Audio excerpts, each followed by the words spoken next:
अस्सलाम वालेकुम, welcome to the future college. इस वीडियो में करेंगे chemistry grade 12 federal board chapter number 18 spectroscopy के तमाम कांसेप्ट एस्टिमेट एक्सरसाइज का सोल्यूशन, एक्सरसाइज के short answer question, long answer question और प्रोजेक्ट का सोल्यूशन, जिसमें हम समझेंगे इस चैप्टर के बहुत से इंपॉर्टेंट टॉपिक हम चैप्टर में कवर करेंगे और तमाम चीज़ों का डिस्क्रिप्शन में टाइम स्टैम्प दिया गया है। काइंडली आप टाइम स्टैम्प क्लिक करके डायरेक्ट वो चीज़ समझ सकते हैं जो चीज़ आप समझना चाहते हैं। Concept assessment exercise 18.1 calculate the degree of unsaturation. First है हमारा बेंजीन। मॉलिक्यूलर फार्मूला हमारे पास है C6H6, जिसमें कार्बन के 6 एटम है और हाइड्रोजन के भी 6 एटम है। डिग्री ऑफ अनसैचुरेशन का फार्मूला होता है 2C + 2 + नाइट्रोजन माइनस हाइड्रोजन और माइनस हाइलोजीन, और इसमें हाइलोजीन 0 है, whole divided by 2। C carbon को शो कर रहा है, H हाइड्रोजन को, N नाइट्रोजन को और X हाइलोजीन को। इसमें कार्बन के 6 हैं और हाइड्रोजन के भी 6 हैं, बाकी सब 0 हैं। और इस फार्मूले में हम ये कार्बन के 6 और हाइड्रोजन के 6 पुट करेंगे और इसको हम सिंप्लीफाई करेंगे तो हमारा डिग्री ऑफ अनसैचुरेशन आ जाएगी 4। डिग्री ऑफ अनसैचुरेशन 4 का मतलब है कि ईच रिंग कंटेन 1 डिग्री। एक ही रिंग है तो एक रिंग गोल दायरे के लिए, एक रिंग स्ट्रक्चर के लिए 1 डिग्री होगी, और हर डबल बॉन्ड भी 1 डिग्री को शो कर रहा है। तो इसका मतलब है टोटल 3 डबल बॉन्ड है। 3 डबल बॉन्ड की आ गई 3 डिग्रीज और 1 डिग्री आ गई साइक्लिक रिंग की, तो टोटल बेंजीन की अनसैचुरेटेड रिंग होगी 4। नेक्स्ट मैटर है मॉलिक्यूलर फार्मूला दिया गया हमें इथाइन, जिसमें 2 कार्बन के एटम है और 2 ही हाइड्रोजन के एटम है। तो हम इस फार्मूले में कार्बन और हाइड्रोजन के 2 पुट करेंगे और सिंप्लीफाई करेंगे तो डिग्री ऑफ अनसैचुरेशन हमारे पास आ जाएगी 2। ट्रिपल बॉन्ड की डिग्री होती है 2 डिग्री, क्योंकि उसमें 2 एक्स्ट्रा बॉन्ड होते हैं, जबकि डबल बॉन्ड के लिए डिग्री हम काउंट करते हैं 1। तो यहाँ पे इथाइन की डिग्री 2 आ रही है, इसका मतलब है इसमें एक ट्रिपल बॉन्ड है, क्योंकि इसमें कोई भी रिंग स्ट्रक्चर शामिल नहीं है। यहाँ देख सकते हैं कि इथाइन में एक ही ट्रिपल बॉन्ड होता है, तो ट्रिपल बॉन्ड के लिए डिग्री ऑफ अनसैचुरेशन होती है 2। 18.2 एक कंपाउंड है, वो अब्जॉर्व कर रहा है लाइट जिसकी वेवलेंथ है 500 से 560। तो आप इसका कौन सा कलर एक्सपेक्ट कर रहे हैं? अब्जॉर्व वेवलेंथ दी गई है 560। हमारे विजिबल स्पेक्ट्रम होता है वो 400 से लेके 700 के राउंड बोर्ड होता है, या 750 नैनोमीटर के राउंड बोर्ड होता है। तो यहाँ पे 560 दिया गया है, तो 560 देखें 495 टू 570 या 480 से 560, तो ये ग्रीन रेंज में आ रहा है। ये कंपाउंड है, ये ग्रीन लाइट को अब्जॉर्व करेगा। अब हम इसका डिटरमाइन करेंगे कंप्लीमेंटरी कलर। ग्रीन तो ये अब्जॉर्व करेगा, और अमिट कौन सा करेगा? अमिट करेगा तकरीबन मैग्नेटा, जो मिक्स होता है रेड और ब्लू, जिसे पर्पल रेड भी कह सकते हैं। तो ग्रीन अब्जॉर्व करने के बाद पर्पल रेड मैग्नेटा या रेड और ब्लू का मिक्सचर कलर जो है, जो इसका कंप्लीमेंटरी कलर है, उसको वो अमिट करेगा। तो 500 से 560 नैनोमीटर वाले ये कॉरस्पॉन्ड करते हैं ग्रीन कलर, ये अब्जॉर्व करते हैं ग्रीन कलर, और इनका कंप्लीमेंटरी कलर होता है मैग्नेटा, यहां से आप पर्पल कह सकते हैं, क्योंकि हर अब्जॉर्व कलर का एक कंप्लीमेंटरी कलर है। यहाँ 560 का जो बिल्कुल ऊपर है ये तकरीबन पर्पल या रेड पर्पल या मैग्नेटा कलर ही होगा जो हमें नजर आएगा। क्वेश्चन 2 है what wavelength do you suggest about the absorption of light by the components of air. Air के जो कंपोनेंट होते हैं वो प्राइमरी नाइट्रोजन है 78%, ऑक्सीजन है 21%, ऑर्गन कह सकते हैं 0.9%, और ट्रेस गैसेज है like carbon dioxide, water vapour and ozone. Absorption characteristics में एयर इज मोस्टली ट्रांसपेरेंट होती है to visible light, but absorb करती है specific wavelength in other region. तो ये मेनली अब्जॉर्व करते हैं अल्ट्रा वायलेट रीजन में, ये विजिबल रीजन में नहीं आता। Ozone absorb strongly in ultraviolet region, जिसकी वेवलेंथ 200 से 300 नैनोमीटर के रेंज में है। सो ये जो कंपाउंड होगा ये अब्जॉर्व करेगा ultraviolet region less than 400 nanometre. ये विजिबल लाइट हमारे पास एयर को अब्जॉर्व नहीं करेगी। ओजोन O3 इन स्ट्रेटोस्फेयर ये अब्जॉर्व करेगी ultraviolet light strongly below 300 nanometre wavelength, particularly in the ultraviolet 100 से 200 नैनोमीटर, और ultraviolet B, ultraviolet C, ultraviolet जो बी है 280 से 300 नैनोमीटर रेंजेस है। ये अर्थ को प्रोटेक्ट करती हैं हार्मफुल रेडिएशन से। तो विजिबल लाइट एयर अब्जॉर्प्शन तकरीबन ना होने के बराबर होगी, बहुत ही मिनिमल होगी, लेकिन ultraviolet region ozone absorption below 300 ये बहुत ज्यादा होगी, सॉरी 300 नैनोमीटर ये बहुत ज्यादा क्रिटिकल होगी, बहुत ज्यादा होगी। इंफ्रारेड रीजन में 15 micrometre for CO2 is significant absorption wavelength for thermal radiation. तो थर्मल रेडिएशन को CO2 तकरीबन 15 माइक्रोमीटर की रेंज में अब्जॉर्व करेगी। हमारे जो एयर मालिक्यूल हैं ये विजिबल रीजन को स्कैटर कर देते हैं, सिग्निफिकेंटली इनविजिबल रीजन। मास वाइज माइनर अब्जॉर्प्शन होती है ऑक्सीजन की और वाटर वेपर से सिर्फ स्पेसिफिक लाइंस की। और इंफ्रारेड रीजन में कार्बन डाइऑक्साइड, वाटर वेपर और मीथेन अब्जॉर्ब करते हैं IR रेडिएशन, जिसकी वजह से वो ग्रीन हाउस इफेक्ट होते हैं। हमारा नेट आंसर होगा कि अल्ट्रा वायलेट रीजन, इसकी अब्जॉर्प्शन सबसे ज्यादा होगी। 18.3 how many peaks do you accepted in the proton NMR of the benzene. Benzene जो कंपाउंड है हमारे पास C6H6, ये एक एरोमेटिक रिंग है, इसमें 6 हाइड्रोजन एटम है। और NMR स्पेक्ट्रोस्कोपी में नंबर ऑफ पीक्स कॉरस्पॉन्ड करती हैं number of chemically distance types of proton, कि कितने मुख्तलिफ टाइप्स के प्रोटॉन उस कंपाउंड में मौजूद हैं। अगर एक ही किस्म के एक ही किस्म के प्रोटॉन रेजोनेट कर रहे हो तो इनकी सेम केमिकल शिफ्ट आती है, तो वो एक ही पीक देते हैं। और बेंजीन के स्ट्रक्चर को देखा जाए तो तमाम कार्बन कार्बन बॉन्ड आइडेंटिकल हैं, तमाम के तमाम 6 के 6 हाइड्रोजन एटम ये इक्वलेंट कार्बन एटम के साथ अटैच हैं और ये केमिकली इक्वलेंट है, जिसकी वजह से तमाम proton in benzene experience same magnetic environment. अगर सेम मैग्नेटिक एनवायरनमेंट हो, इक्वलेंट प्रोटॉन रेजोनेंस हो, तो सिर्फ एक ही पीक आती है। तो क्योंकि ये इक्वलेंट प्रोटॉन रेजोनेंस हैं, ऑल प्रोटॉन इक्वलेंट है, और सब के सब तमाम प्रोटॉन जब इक्वल होंगे तो सब के सब सेम केमिकल शिफ्ट देंगे, जिसमें प्रोटॉन MnR की जो बेंजीन रिंग की जो पीक है वो सिर्फ और सिर्फ एक ही पीक होगी, और वो पीक होगी 7.26 ppm पर। या पीक भी दे सकते हैं क्योंकि तमाम के तमाम प्रोटॉन एक पे ही हैं, इसलिए इनकी एक ही पीक होगी 7.26 ppm पर। तो तमाम हाइड्रोजन एटम ये केमिकली इक्वलेंट है। NMR को जो इक्वलेंट प्रोटॉन का मिलेगा वो सेम सिग्नल मिलेगा, तो तमाम 6 के 6 प्रोटॉन एक ही सिग्नल प्रोड्यूस करेंगे। जब एक ही सिग्नल प्रोड्यूस करेंगे तो एक ही पीक आएगी 7.26 ppm पर, क्योंकि केमिकल शिफ्ट सबके लिए एक ही होगी। तो इस तरह की सिर्फ एक पीक आएगी, वो आएगी 7.26, राउंड ऑफ कर लें तो 7.3 ppm, just a single peak in NMR spectrum of benzene. Question number 2 है, why the peak of 2 proton attached with alpha carbon of ethyl alcohol have greater chemical shift. कि 2 proton है वो attach है alpha carbon of ethyl alcohol के साथ, उनकी जो peak है हैव ग्रेटर केमिकल शिफ्ट, उनकी ज्यादा केमिकल शिफ्ट है as compare to than the ethylene group of ethyl chloride. तो हमने जो कंपाउंड स्टडी करनी है वो है इथाइल अल्कोहल और इथाइल क्लोराइड। हम कंपेयर करने जा रहे हैं दोनों की chemical shift CH2 group in both compound.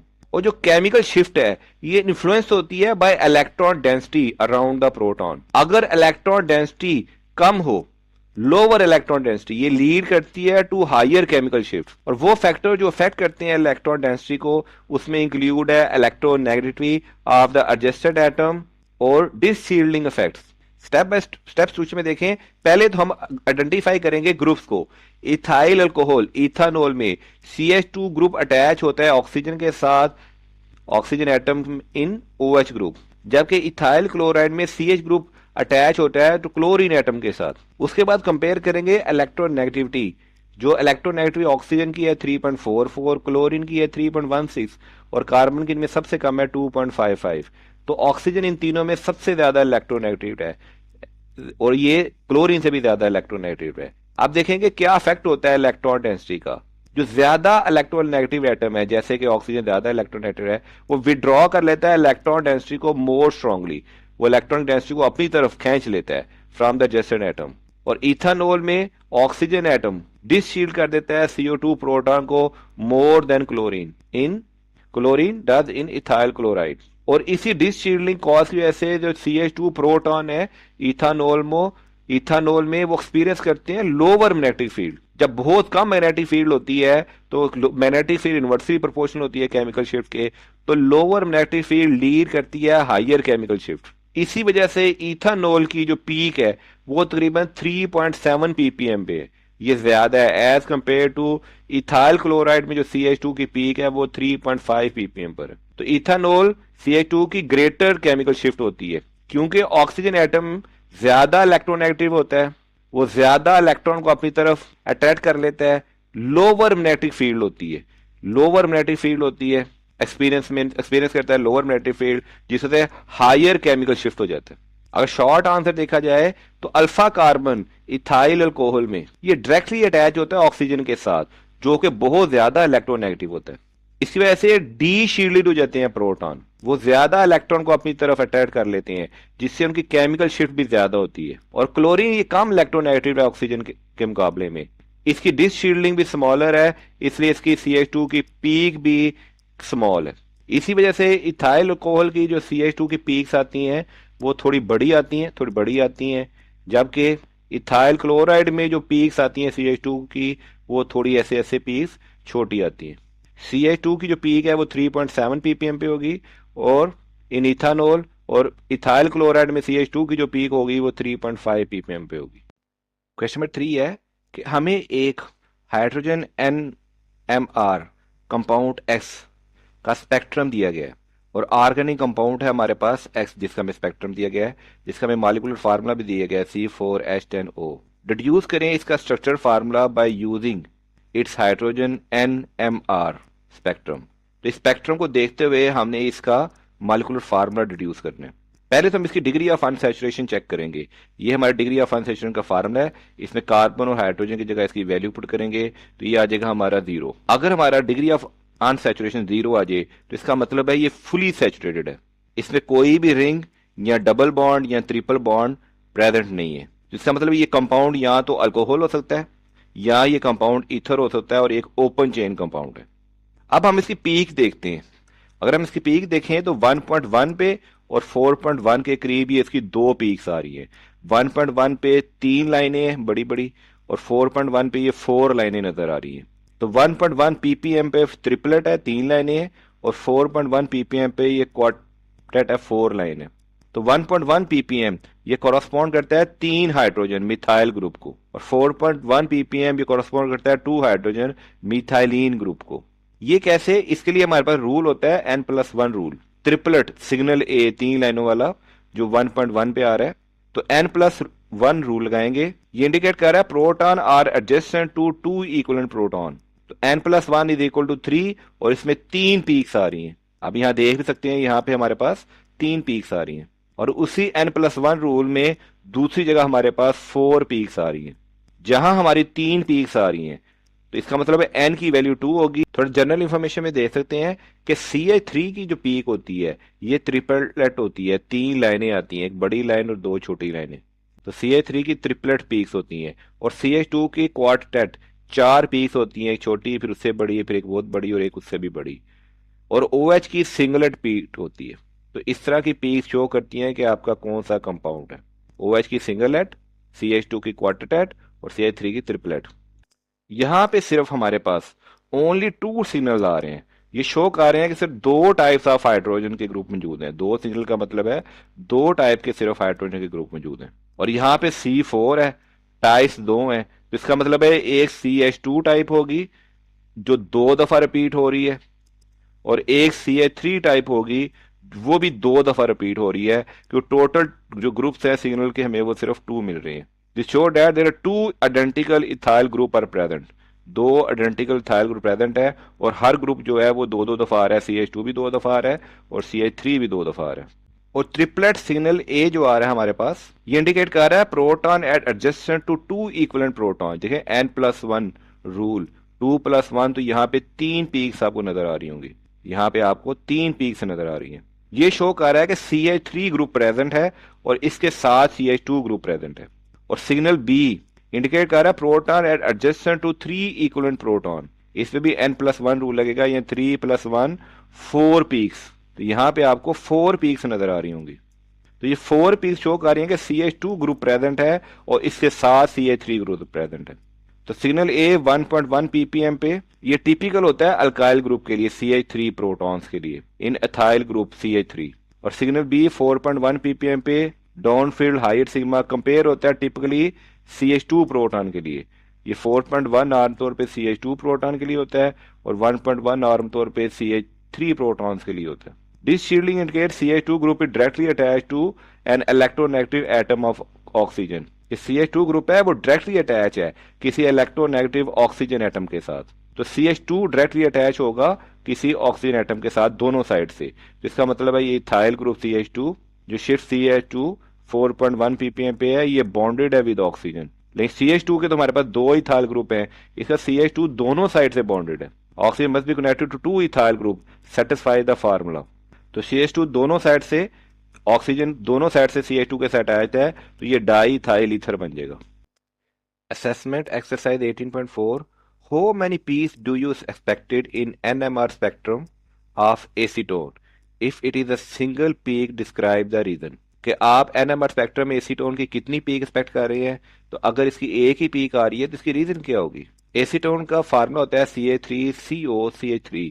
In proton NMR वो CH3, एक ये CH3 और दूसरा ये CH3, ये केमिकली इक्विवेलेंट होंगे और सिमेट्री होगी इसमें। ये एक्सपीरियंस करेंगे सेम इलेक्ट्रॉनिक एनवायरनमेंट, जिसकी वजह से इनकी एक सिंगल शार्प पीक आएगी।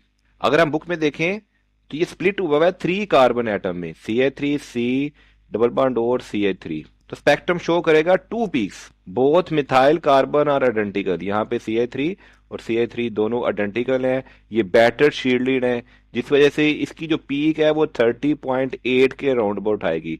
30.8 ppm यहाँ पे देखें, ये जो पीक आ रही है ये CH3 की आ रही है, दोनों की एक ही पीक आ रही है क्योंकि दोनों एक जैसे हैं। लेकिन कार्बोनाइल कार्बन एटम मोर डी शील्डेड, ये ज्यादा डी शील्डेड है क्योंकि इसके साथ बहुत ज्यादा हाईली इलेक्ट्रोनेगेटिव ऑक्सीजन अटैच है।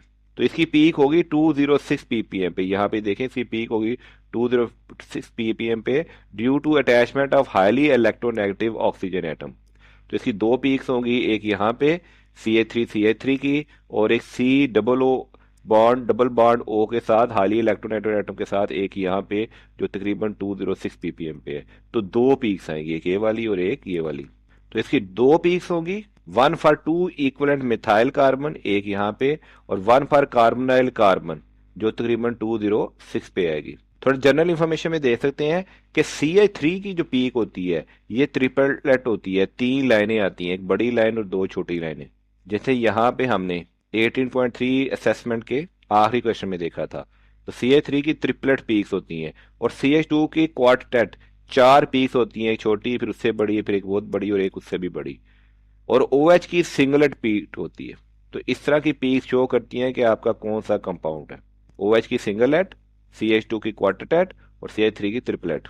जैसे 18.3 का क्वेश्चन थे, इस तरह के एक कंसेप्चुअल क्वेश्चन आपको पेपर में इस तरह के भी आ सकते हैं और इस तरह का भी आप क्वेश्चन कंसेप्चुअल क्वेश्चन आ सकता है।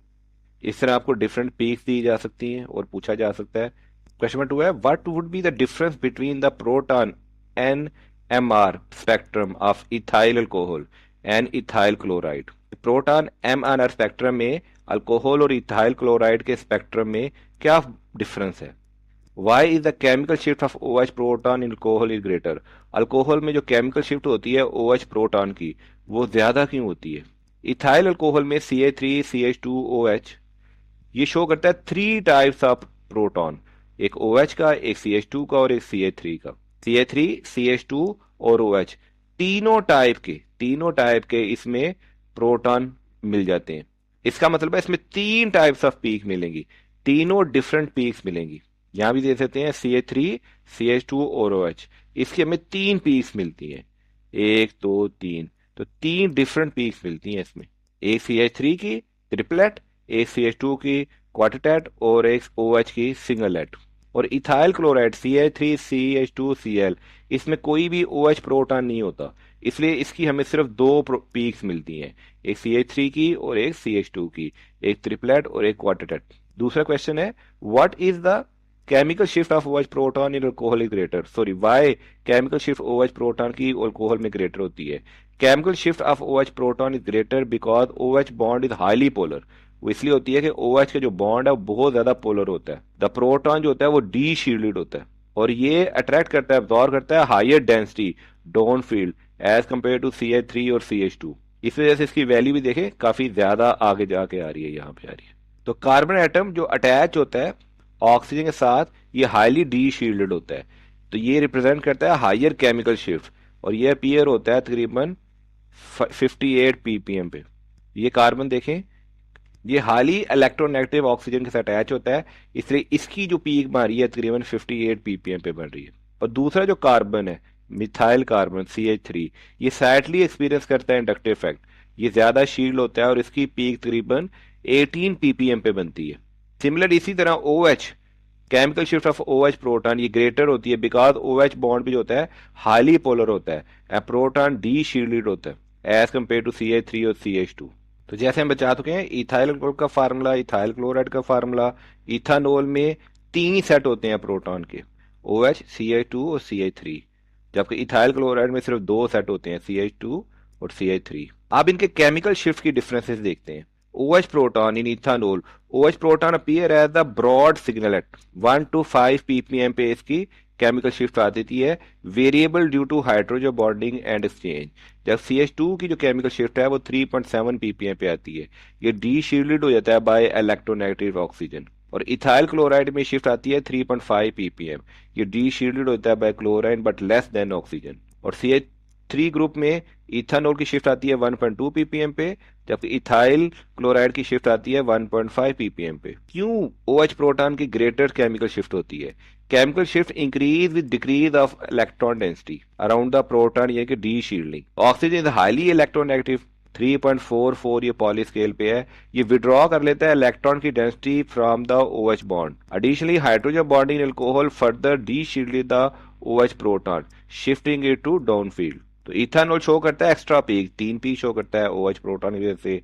CH2 peak ethanol is at higher sigma value than ethyl chloride due to greater electronegativity of oxygen as compared to chlorine। और splitting pattern both show triplet, CH2 और CH3 ये दोनों show करती हैं, और OH is offered singlet due to a change। Question 3 है, by using the information given in C13 NMR compound Y, answer the following question. ये मैं दिया गया क्वेश्चन का आंसर देना है।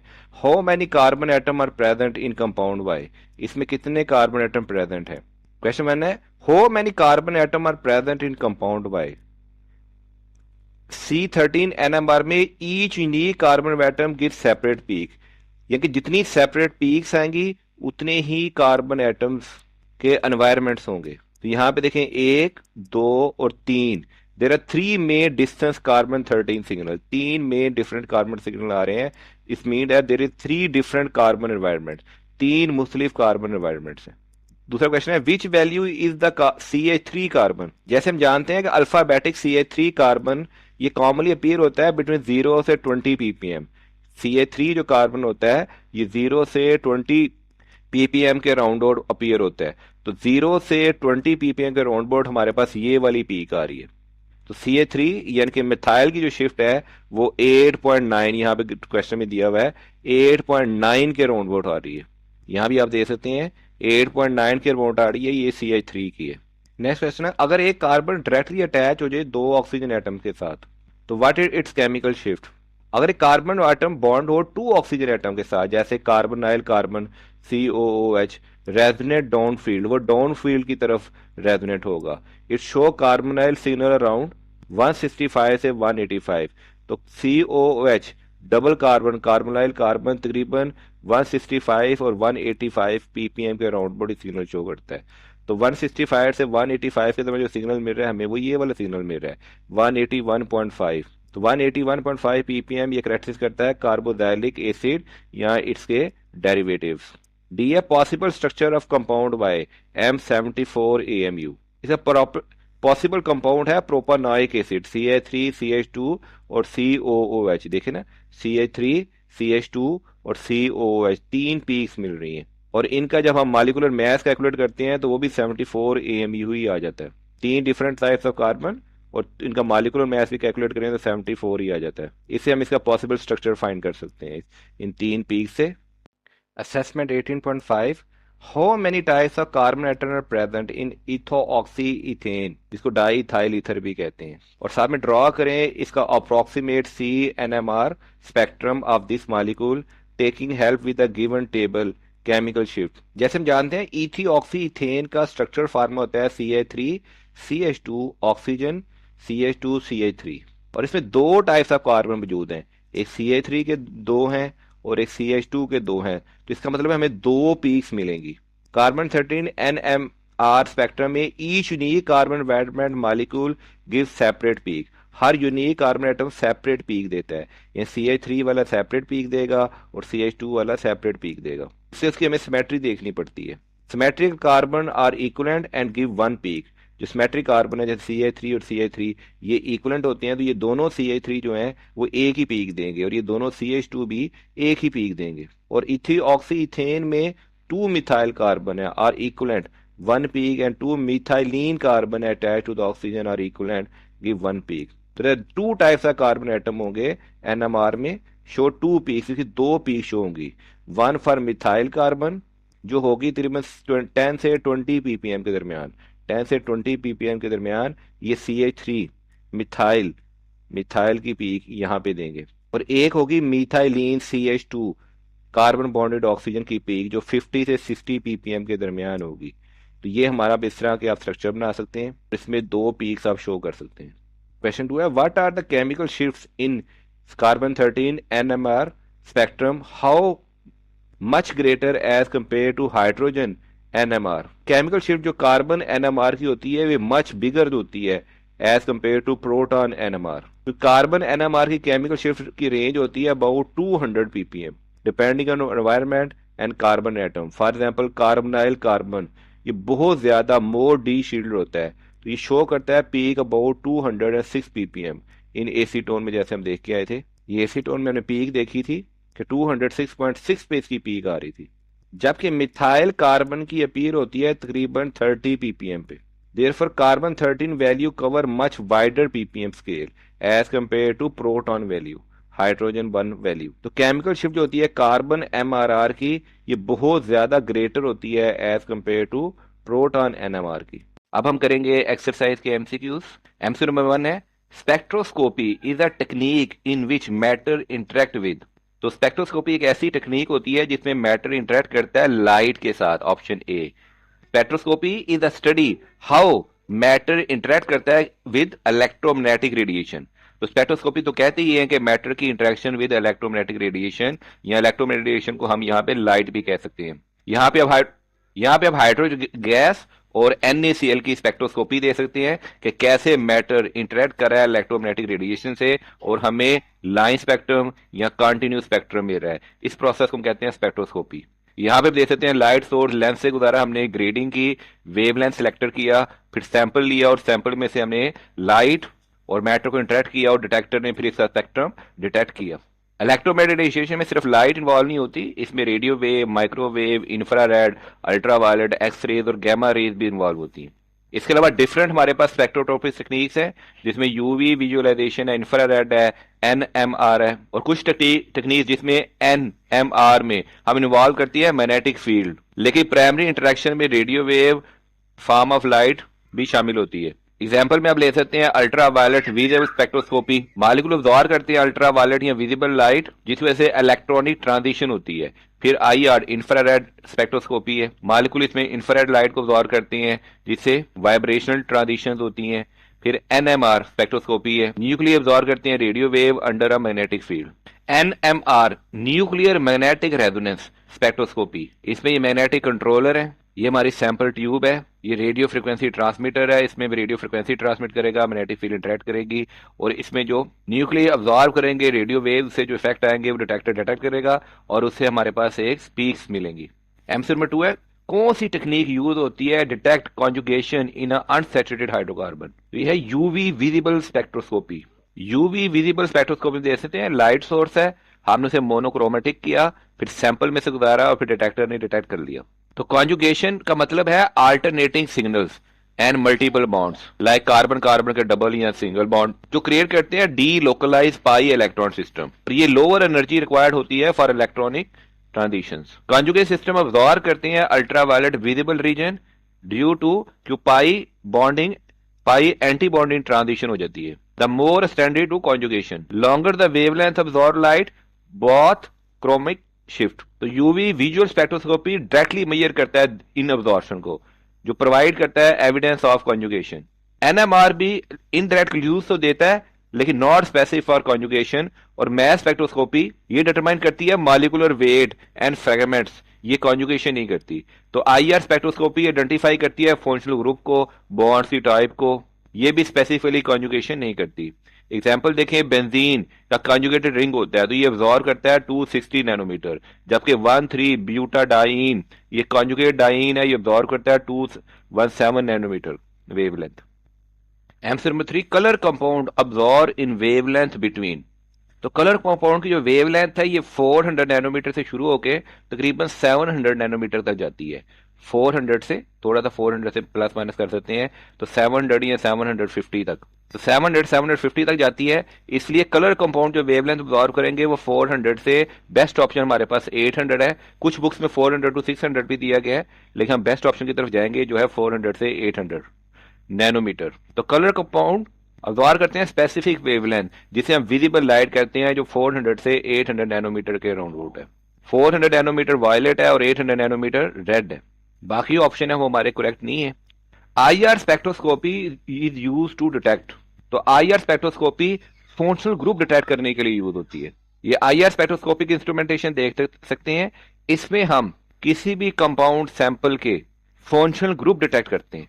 इंफ्रारेड स्पेक्ट्रोस्कोपी मेजर करती है एब्जॉर्प्शन ऑफ इंफ्रारेड लाइट, जिसकी वजह से वाइब्रेशनल ट्रांजिशन होती है इन मॉलिक्यूल। तो डिफरेंट बॉन्ड वाइब्रेट करते हैं एट कैरेक्टरिस्टिक फ्रीक्वेंसी, यानी कि मुख्तलिफ फ्रीक्वेंसीज पे। हर फंक्शनल ग्रुप की एक स्पेसिफिक इंफ्रारेड अब्जॉर्प्शन बैंड होता है। जैसे OH स्ट्रेच करता है 3300 सेंटीमीटर इनवर्स पे, जब carbon double bond oxygen stretch करता है 1700 सेंटीमीटर इनवर्स पे। इस तरह हर जो फंक्शनल ग्रुप है, हर जो बॉन्ड है, वो डिफरेंट स्ट्रेच करता है, जिससे हम आईआर स्पेक्ट्रोस्कोपी को से फंक्शनल ग्रुप और उसके बॉन्ड डिटेक्ट कर लेते हैं। आईआर ये प्राइमरी टूल है identifying the functional group in unknown compounds.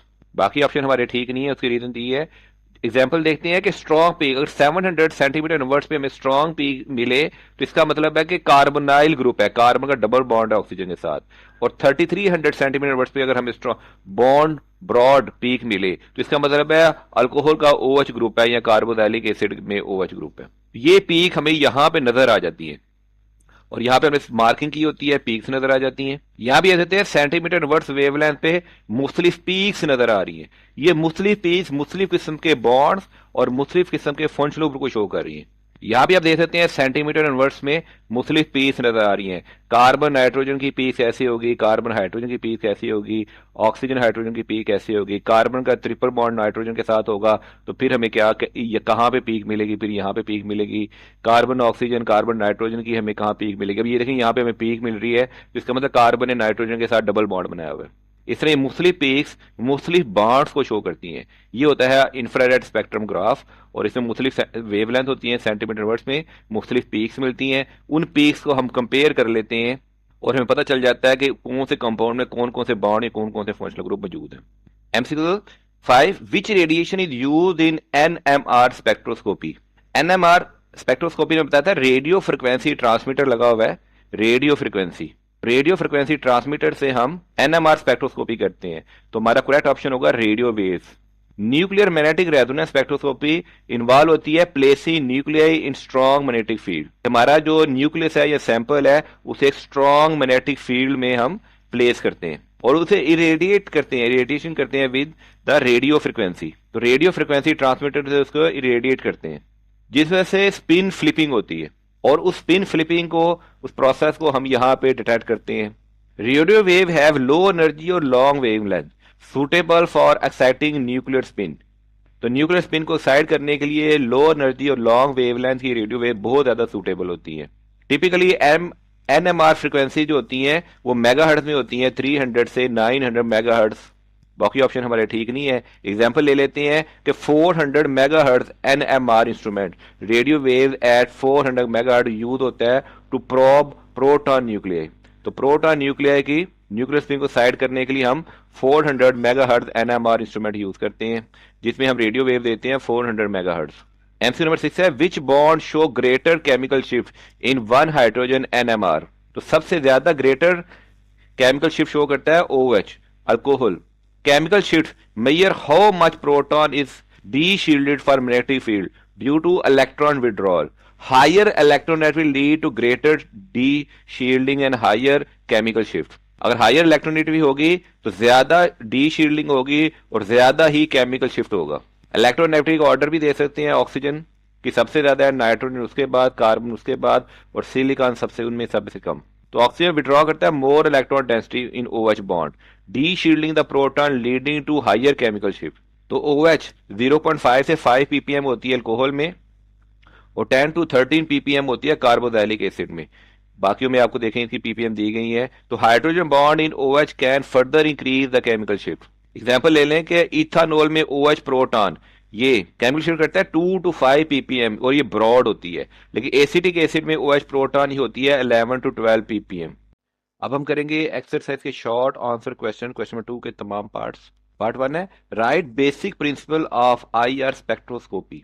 तो बेसिक प्रिंसिपल इसका होता है कि मॉलिक्यूल अब्जॉर्ब करते हैं infrared light at specific frequencies that correspond to vibrational energies of their chemical bonds. जब frequency of IR radiation match कर जाती है natural frequency, natural vibrational frequency of the bond, तो वहां पे अब्जॉर्प्शन अकर होती है leading to transition of lower to higher vibration energy level.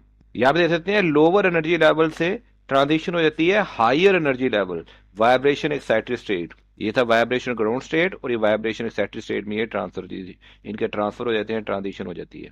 IR radiation cover करती है वेवलेंथ रेंज ऑफ 800 नैनोमीटर से 1 मिलीमीटर, जिसका वेव नंबर है 12500 टू 10 सेंटीमीटर इनवर्स। सिर्फ वो बॉन्ड विद डायपोल मूवमेंट, जिनमें डायपोल मूवमेंट होती है, वो चेंज करते हैं ड्यूरिंग वाइब्रेशन, वो अब्जॉर्ब करते हैं IR रेडिएशन, IR एक्टिव होते हैं वो। अब्जॉर्प्शन एनर्जी कॉज करती है stretching, change in bond length. और स्पेक्ट्रम हम प्लॉट करते हैं percentage of transmittance versus wave number. Carbon oxygen का जो डबल बॉन्ड है कीटोन में अब्जॉर्ब करता है 1700 centimetre inverse wave number due to stretching vibration. तो OH bond in alcohol absorb करता है ब्रॉडली अराउंड 3300 सेंटीमीटर इनवर्स। तो IR स्पेक्ट्रोस्कोपी यूज करती है interaction of infrared radiation with organic molecule. Organic molecule के सैंपल लेके उसे IR सोर्स के साथ इंटरेक्ट किया जाता है, IR सोर्स दिया जाता है और सैंपल के साथ उसको इंटरेक्ट किया जाता है। When IR light frequency match the natural frequency of the bond, जब IR की फ्रीक्वेंसी हमारी इसकी natural frequency of the bond या ग्रुप के साथ मैच कर जाती है, तो यहाँ पे अब्जॉर्प्शन टेक प्लेस होती है, अब्जॉर्प्शन हो जाती है। तो bond vibrate with greater amplitude, फिर वो ज्यादा एम्पलीट्यूड के साथ बॉन्ड वाइब्रेट करते हैं। वाइब्रेशन ग्राउंड स्टेट में बताया था, पहले उनकी वाइब्रेशन कम थी, अब उनकी वाइब्रेशन क्या हो गई है, बढ़ गई है। डायपोल मूवमेंट जो होती है बॉन्ड की वो चेंज हो जाती है आफ्टर अब्जॉर्प्शन एनर्जी, और जो पोलर बॉन्ड होते हैं वो स्ट्रॉन्गर होते हैं इन अब्जॉर्प्शन। और अब्जॉर्प्शन के साथ हमें इस तरह मुख्तलिफ पीक्स मिलती हैं, डिटेक्टर पीक डिटेक्ट करता है, और हर पीक किसी खास, हर वेव नंबर सेंटीमीटर इनवर्स में जो पीक मिलती है वो कंपाउंड के अंदर किसी खास किस्म के बॉन्ड या खास किस्म के फंक्शनल ग्रुप को इंडिकेट करती है। यहाँ पे हमें प्रैक्टिकल फील्ड भी दे सकते हैं, ये सिंपल फील्ड भी दे सकते हैं। सेकंड कैसे हैं, how can you identify functional group of organic compound by using IR spectroscopy. आप IR स्पेक्ट्रोस्कोपी यूज करके कैसे फंक्शनल ग्रुप को आइडेंटिफाई कर सकते हैं। हर फंक्शनल ग्रुप जो अब्जॉर्ब करता है specific part of IR radiation, इसे हमें IR स्पेक्ट्रम मिल जाता है, एक IR स्पेक्ट्रम मिल जाता है, मुख्तलिफ पीक्स मिलती हैं वेव नंबर के अगेंस्ट, वेव नंबर सेंटीमीटर्स में मुख्तलिफ पीक्स मिलती हैं। Comparing the absorption frequency with reference data, इस अब्जॉर्प्शन फ्रीक्वेंसी को रेफरेंस डाटा से कंपेयर करके फंक्शनल ग्रुप में हम मुख्तलिफ बॉन्ड्स या मुख्तलिफ फंक्शनल ग्रुप को रिकॉग्नाइज कर सकते हैं। Fingerprint blow 1500 centimetre inverse is unique for every compound and confirm it's identity. मिसाल के तौर पे अगर हमें यहाँ पे कोई पीक मिल रही है यहाँ पे, तो ये OH की होगी। तो इस तरह हर वेव नंबर के अगेंस्ट हमें कोई पीक मिलती है, वो पीक शो करती है स्पेसिफिक बॉन्ड को या स्पेसिफिक फंक्शनल ग्रुप को। तो functional group are identified by locating characteristic absorption band in IR spectrum and comparing them to known reference ranges. हम जो हमें मिली है और जो हमें पहले से नोन है उन दोनों को हम कंपेयर कर लेते हैं, कंपैरिजन से हमें पता चल जाता है कि इसमें कौन सा फंक्शनल ग्रुप है। फॉर एग्जांपल एग्जामिन करते हैं हाई फ्रिक्वेंसी रीजन 4000 से 1500 सेंटीमीटर का वेव नंबर। तो अगर अल्कोहल है तो हमें 3200 से 3600 सेंटीमीटर वर्स का वेव नंबर मिलेगा और ये ब्रॉड पीक मिलेगी। इसमें अमाइन का ये वैल्यू है, इसे शार्प और ब्रॉड पीक मिलेगी। कार्बन हाइड्रोजन 2850 से 3000 सेंटीमीटर वर्स का वेव नंबर है। Carbon double bond oxygen carbonyl के लिए एक स्ट्रॉन्ग पीक है 1650 से 1715 सेंटीमीटर वर्स की, और नाइट्राइल के लिए 22 से 2250 सेंटीमीटर वर्स की पीक्स मिलती हैं। ये हमारे पास रेफरेंस पीक्स हैं, और जिस रेंज में हमें पीक्स मिलेंगी उस रेंज को हम कंपेयर करके हम इसका फंक्शनल ग्रुप फाइंड कर सकते हैं। Examine the fingerprint region 1500 400 centimeter inverse. This region contain complex bending and Kilton vibration that is unique to each molecule, useful for confirming identity by comparing with database. इसके लिए हम correlation chart को use कर सकते हैं, standard table, list, typical absorption ranges, जैसे यहाँ पे मुख्तलिफ बॉन्ड के हमने रेंजेस दी हैं, इस तरह के स्टैंडर्ड टेबल होते हैं, उससे हम कंपेयर कर सकते हैं हमें जो डाटा मिला है। जैसे स्ट्रॉन्ग पीक मिलेगी 1700 इनवर्ट्स वेव नंबर पे, और ब्रॉड पीक मिलेगी 300 सेंटीमीटर पे। ये सुगेस्ट कर रहा है कि कार्बन डबल बॉन्ड ऑक्सीजन है या अल्कोहल का है यहाँ पे। और 2200 की वेव नंबर की मिलेगी, ये नाइट्राइल ग्रुप को इंडिकेट करेगा। क्वेश्चन नंबर 3 है, with the help of ultraviolet visible spectrum, आपके पास एक अल्ट्रावायलेट विजिबल स्पेक्ट्रम है किसी अनसीन कंपाउंड का, how can you predict its colour, तो आप उसका कलर कैसे प्रिडिक्ट करेंगे। तो कलर प्रिडिक्ट करने के लिए हमें मालूम होना चाहिए कि कंपाउंड किस वेवलेंथ की विजिबल लाइट वो अब्जॉर्व कर रहा है, और जिस वेवलेंथ का कलर वो अब्जॉर्व कर रहा है, जिस वेवलेंथ की विजिबल लाइट वो अब्जॉर्व कर रहा है, उसका जो कम्प्लीमेंटरी कलर है, complementary colour of absorb light is the colour we perceive, ये वो कलर होगा जो हम देखेंगे। फॉर एग्जाम्पल, अगर वो वायलेट अब्जॉर्व कर रहा है, वायलेट है 400 से 420 नैनोमीटर, ये हमारे पास अब्जॉर्व कलर दिए गए हैं, तो अगर वो वायलेट अब्जॉर्व करेगा तो वो येलो एमिट करेगा। अगर वो ब्लू 440 से 490 ब्लू अब्जॉर्व करेगा तो वो ऑरेंज एमिट करेगा। तो हम एनालाइज करेंगे ultraviolet visual spectrum, identify करेंगे वेवलेंथ ऑफ मैक्सिमम अब्जॉर्प्शन के, मैक्सिमम अब्जॉर्प्शन का लैम्डा क्या है, जो विजिबल रेंज है 400 से 800 नैनोमीटर। हम डिटरमाइन करेंगे कि अब्जॉर्ब कलर कौन से हैं, ये अब्जॉर्ब कलर और उनके लैम्डा की रेंज दी गई है, और फिर उसके कम्प्लीमेंटरी कलर, जैसे वॉयलेट का कम्प्लीमेंटरी कलर होता है येलो ग्रीन, ब्लू का होता है ऑरेंज, तो हम जो कलर ऑब्जर्व करेंगे वो ऑपोजिट होगा अब्जॉर्ब कलर के। अगर अब्जॉर्व कर रहा है वो वायलेट तो अपीयर होगा येलो ग्रीन, जिसे कहते हैं कम्प्लीमेंटरी कलर। फॉर एग्जाम्पल, अगर कोई 560 नैनोमीटर ग्रीन कंपाउंड को अब्जॉर्व कर रहा है तो वो magenta red plus blue appear होगा। सबसे पहले हम वेवलेंथ फाइंड करेंगे कि किस वेवलेंथ का वो अब्जॉर्व कर रहा है compound in ultraviolet vis spectrum, पहले हम अब्जॉर्व फाइंड करेंगे, फिर कंपेयर करेंगे इस रेंज को कलर अब्जॉर्प्शन टेबल, फिर स्टेबल से या स्टेबल से हम उसको कंपेयर करेंगे कि कौन सा कलर अब्जॉर्व कर रहा है, उसकी रेंज कितनी है। फिर उस कलर का हम कम्प्लीमेंटरी कलर फाइंड करेंगे, इसी टेबल से हम उसका कम्प्लीमेंटरी कलर फाइंड करेंगे। फॉर एग्जाम्पल, अगर कोई अगर ग्रीन अब्जॉर्व कर रहा है 500 से 560 नैनोमीटर, तो ग्रीन अब्जॉर्व कर रहा है तो वो हमें पर्पल नजर आएगा। इस तरह हमें प्रिडिक्ट कर सकते हैं हम, इससे हमें मदद मिल सकती है, this help predict colour of an unknown compound. Question 4 है, ड्रॉ करें ultraviolet visible spectrum of compound which is yellow in colour. अगर हमें yellow compound absorb light in the violet blue region, इसकी रेंज है 400 से 500 nanometre, एक light absorb होगी violet blue region में 400 से 500 मीटर में, और ट्रांसमिट या रिफ्लेक्ट करेगी येलो लाइट 570 से 590 नैनोमीटर। इसके लिए आप एक ग्राफ बना लेंगे 200 से 800 नैनोमीटर का, या 400 से 600 नैनोमीटर का। और जैसे मालूम है ब्लू कलर कंपाउंड अब्जॉर्व करता है ब्लू रीजन ऑफ स्पेक्ट्रम 435 से 480, ये डिफरेंट वैल्यूज है डिफरेंट नोट्स में, तो ये एक पूरी रेंज होती है। तो अल्ट्रा वाइड विजिबल स्पेक्ट्रम भी show a peak around this region, ये जो हमारा रीजन है इसमें इसकी एक पीक शो हो जाएगी 435 से 480 के रीजन में, बिकॉज ब्लू लाइट इज वार, क्योंकि यहाँ पे ब्लू लाइट अब्जॉर्व हो रही है।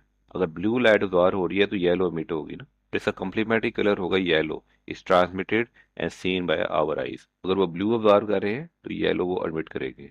इसका आप इस तरह से ग्राफ बना सकते हैं, यहाँ पे वेवलेंथ ले लें नैनोमीटर में, और यहाँ पे आप अब्जॉर्बेंस ले लें, पॉइंट्स लिख दें, और यहाँ पे ऐसे ग्राफ बना दें और एक पीक बना दें इस रीजन में। हमारा नेक्स्ट क्वेश्चन है, एक्सप्लेन करें principle of atomic emission spectroscopy और एटॉमिक अब्जॉर्प्शन स्पेक्ट्रोस्कोपी।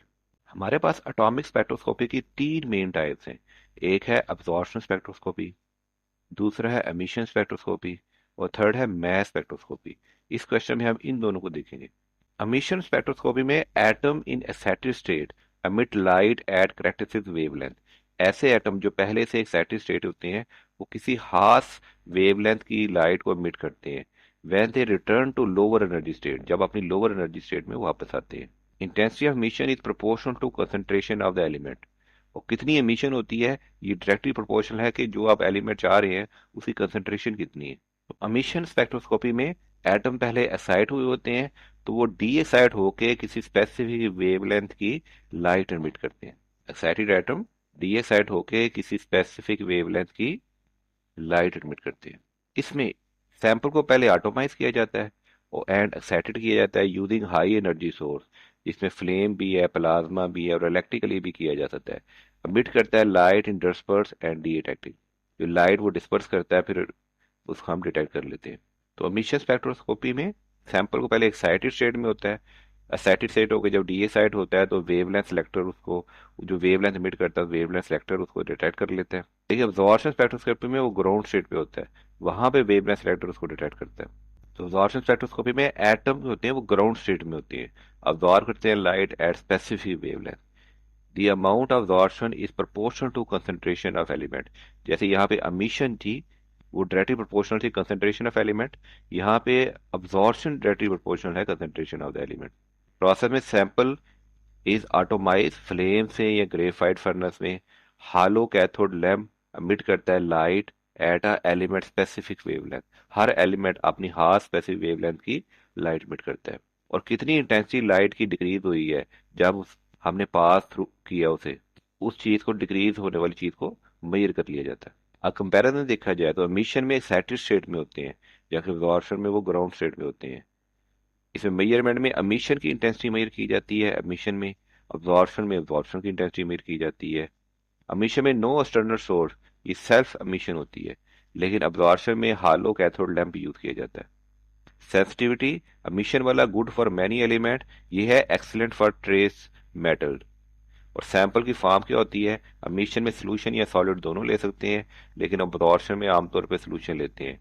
एग्जाम्पल ले लेंगे एमिशन में, एमिशन स्पेक्ट्रोस्कोपी में sodium in a flame emit yellow light और उसका लैम्डा होगा 589 नैनोमीटर, जबकि अब्जॉर्प्शन में measure lead in water by absorbing at 283.3 nanometre. Absorption में यहाँ पे हमने एक अपना दिया एलिमेंट और उसने कितनी लाइट ऑब्जॉर्व की है वो हमारा यहाँ डिटेक्टर डिटेक्ट कर लेगा। यहाँ भी ऑब्जॉर्प्शन देख सकते हैं, रेडिएशन सोर्स दिया है, यहाँ पे आटोमाइज सैंपल दिया है, इसमें कुछ लाइट ऑब्जॉर्व करेगा और उसका ऑब्जॉर्प्शन स्पेक्ट्रम यहाँ पे हम देख लेंगे। सेम ऑब्जॉर्प्शन स्पेक्ट्रोस्कोपी की एक लेवल डायग्राम यहाँ पे भी हमने दी है। मजीद डिटेल देखते हैं। Atomic emission spectroscopy, atoms are first excited by flame, पहले एटम्स को एक्साइट किया जाता है बाय फ्लेम, प्लाज्मा आर्क से या स्पार्क से किसी तरह भी। Excited electron later return to ground state, ये एक्साइटेड इलेक्ट्रॉन तो बाद में ग्राउंड स्टेट पे आते हैं, अमिट करते हैं फोटॉन ऑफ स्पेसिफिक वेवलेंथ, और इमिट करते हैं फोटॉन ऑफ स्पेसिफिक वेवलेंथ। इसी एमिटेड वेवलेंथ को हम आइडेंटिफाई कर लेते हैं, उससे हम आइडेंटिफाई कर लेते हैं एलिमेंट्स को कि कौन सी वेवलेंथ एमिट हो रही है, वो डिटेक्टर डिटेक्ट करके तो हमसे इसे चेक कर लेते हैं। एटॉमिक अब्जॉर्प्शन स्पेक्ट्रोस्कोपी में free atom in ground state absorb specific wavelength या light, they are promoted to higher energy level producing dark absorption line. इसमें हम देते हैं और अब्जॉर्ब कर लेते हैं, अब्जॉर्प्शन स्पेक्ट्रम बताते हैं कि कौन सी लाइट वो अब्जॉर्ब कर रहा है। तो हमने ये कॉन्टिन्यूस स्पेक्ट्रम की से लाइट दी तो देखें जब वापस मिलेगा तो ये वाली लाइनें यहाँ पे हमें मिसिंग मिलेगी, तो ये हमारा अब्जॉर्प्शन स्पेक्ट्रम है। ये हमारा मिशन स्पेक्ट्रम है। देखें जो मिशन में ना ये जो अब्जॉर्ब हुआ होता है वो ये मिट होता है। ये अब्जॉर्प्शन स्पेक्ट्रम और मिशन स्पेक्ट्रम में लाइंस का डिफरेंस आप देख सकते हैं। They are promoted to higher energy level and producing dark absorption line, ये डार्क किस्म की ये वाली लाइन जो है इन्होंने अब्जॉर्ब कर ली है। तो जब हम इसे देते हैं तो कौन सा लाइट वो अब्जॉर्ब कर रहा है उस लाइट का स्पेक्ट्रम हमें मिल जाता है, उस स्पेक्ट्रम को देखते ही हम एलिमेंट को आइडेंटिफाई कर लेते हैं। यहाँ पे आप इन दोनों का डिफरेंस भी देख सकते हैं, अब्जॉर्प्शन और एमिशन में क्या डिफरेंस है। अब्जॉर्प्शन में amount of light absorb by ground state atoms in measure, यहाँ पे amount of light emitted by excited atom in measure। Absorption intensity and signal response does not depend upon temperature, लेकिन absorption intensity और signal response greatly influenced by the temperature variation। Intensity of absorbed radiation is directly proportional to number of atom in ground state, और इसकी है intensity of emitted radiation directly proportional to number of atom in excited state और इसमें ground state। इसका मजीद difference भी देख सकते हैं। हमारा नेक्स्ट क्वेश्चन भी यही है कि एटॉमिक अब्जॉर्प्शन स्पेक्ट्रोस्कोपी कैसे डिफरेंट है एटॉमिक एमिशन स्पेक्ट्रोस्कोपी से। अब्जॉर्प्शन में बियर लॉ हम ओबे करते हैं, फ्लेम एमिशन स्पेक्ट्रोस्कोपी में हम बियर लॉ ओबे नहीं करते। एटॉमिक एमिशन स्पेक्ट्रोस्कोपी प्रोड्यूस करती है bright line on dark background, जैसे ये ब्राइट लाइन आती है डार्क बैकग्राउंड पे, while atomic absorption spectrum show dark line और ब्राइट बैकग्राउंड, इसमें ये डार्क लाइन आती है अपने विजिबल स्पेक्ट्रम डिफरेंट कलर या वाइट बैकग्राउंड पे। Both line spectra but one is due to emission, दोनों ही लाइन स्पेक्ट्रम है लेकिन एक एमिशन स्पेक्ट्रम है और दूसरा अब्जॉर्प्शन स्पेक्ट्रम है। The wavelength of line are the same in both techniques, जो वेवलेंथ आ रही है स्पेसिफिक वेवलेंथ आ रही है ये दोनों टेक्निक्स में सेम रहती है। बस इसमें अगर येलो कलर अब्जॉर्व हो गया तो इसमें येलो कलर मिट हो जाएगा, यहाँ रेड कलर अगर अब्जॉर्व हो गया तो यहाँ रेड कलर मिट हो जाएगा। दोनों की मदद से हम एलिमेंट्स को आइडेंटिफाई कर सकते हैं with high accuracy. Core difference में अब्जॉर्प्शन स्पेक्ट्रोस्कोपी मेजर करती है अब्जॉर्प्शन ऑफ लाइट और एमिशन स्पेक्ट्रोस्कोपी मेजर करती है emission of light from excited state और अब्जॉर्प्शन में फ्रॉम ग्राउंड स्टेट। इंस्ट्रूमेंटेशन में अब्जॉर्प्शन वाले को रिक्वायर्ड होती है स्टैंडर्ड लाइट सोर्स जैसे हालो कैथोड लैंप जो एमिट करती है एलिमेंट की स्पेसिफिक वेवलेंथ पे, जाके एमिशन स्पेक्ट्रोस्कोपी में कोई रिक्वायरमेंट नहीं होती स्टैंडर्ड सोर्स की। Sample itself emit light.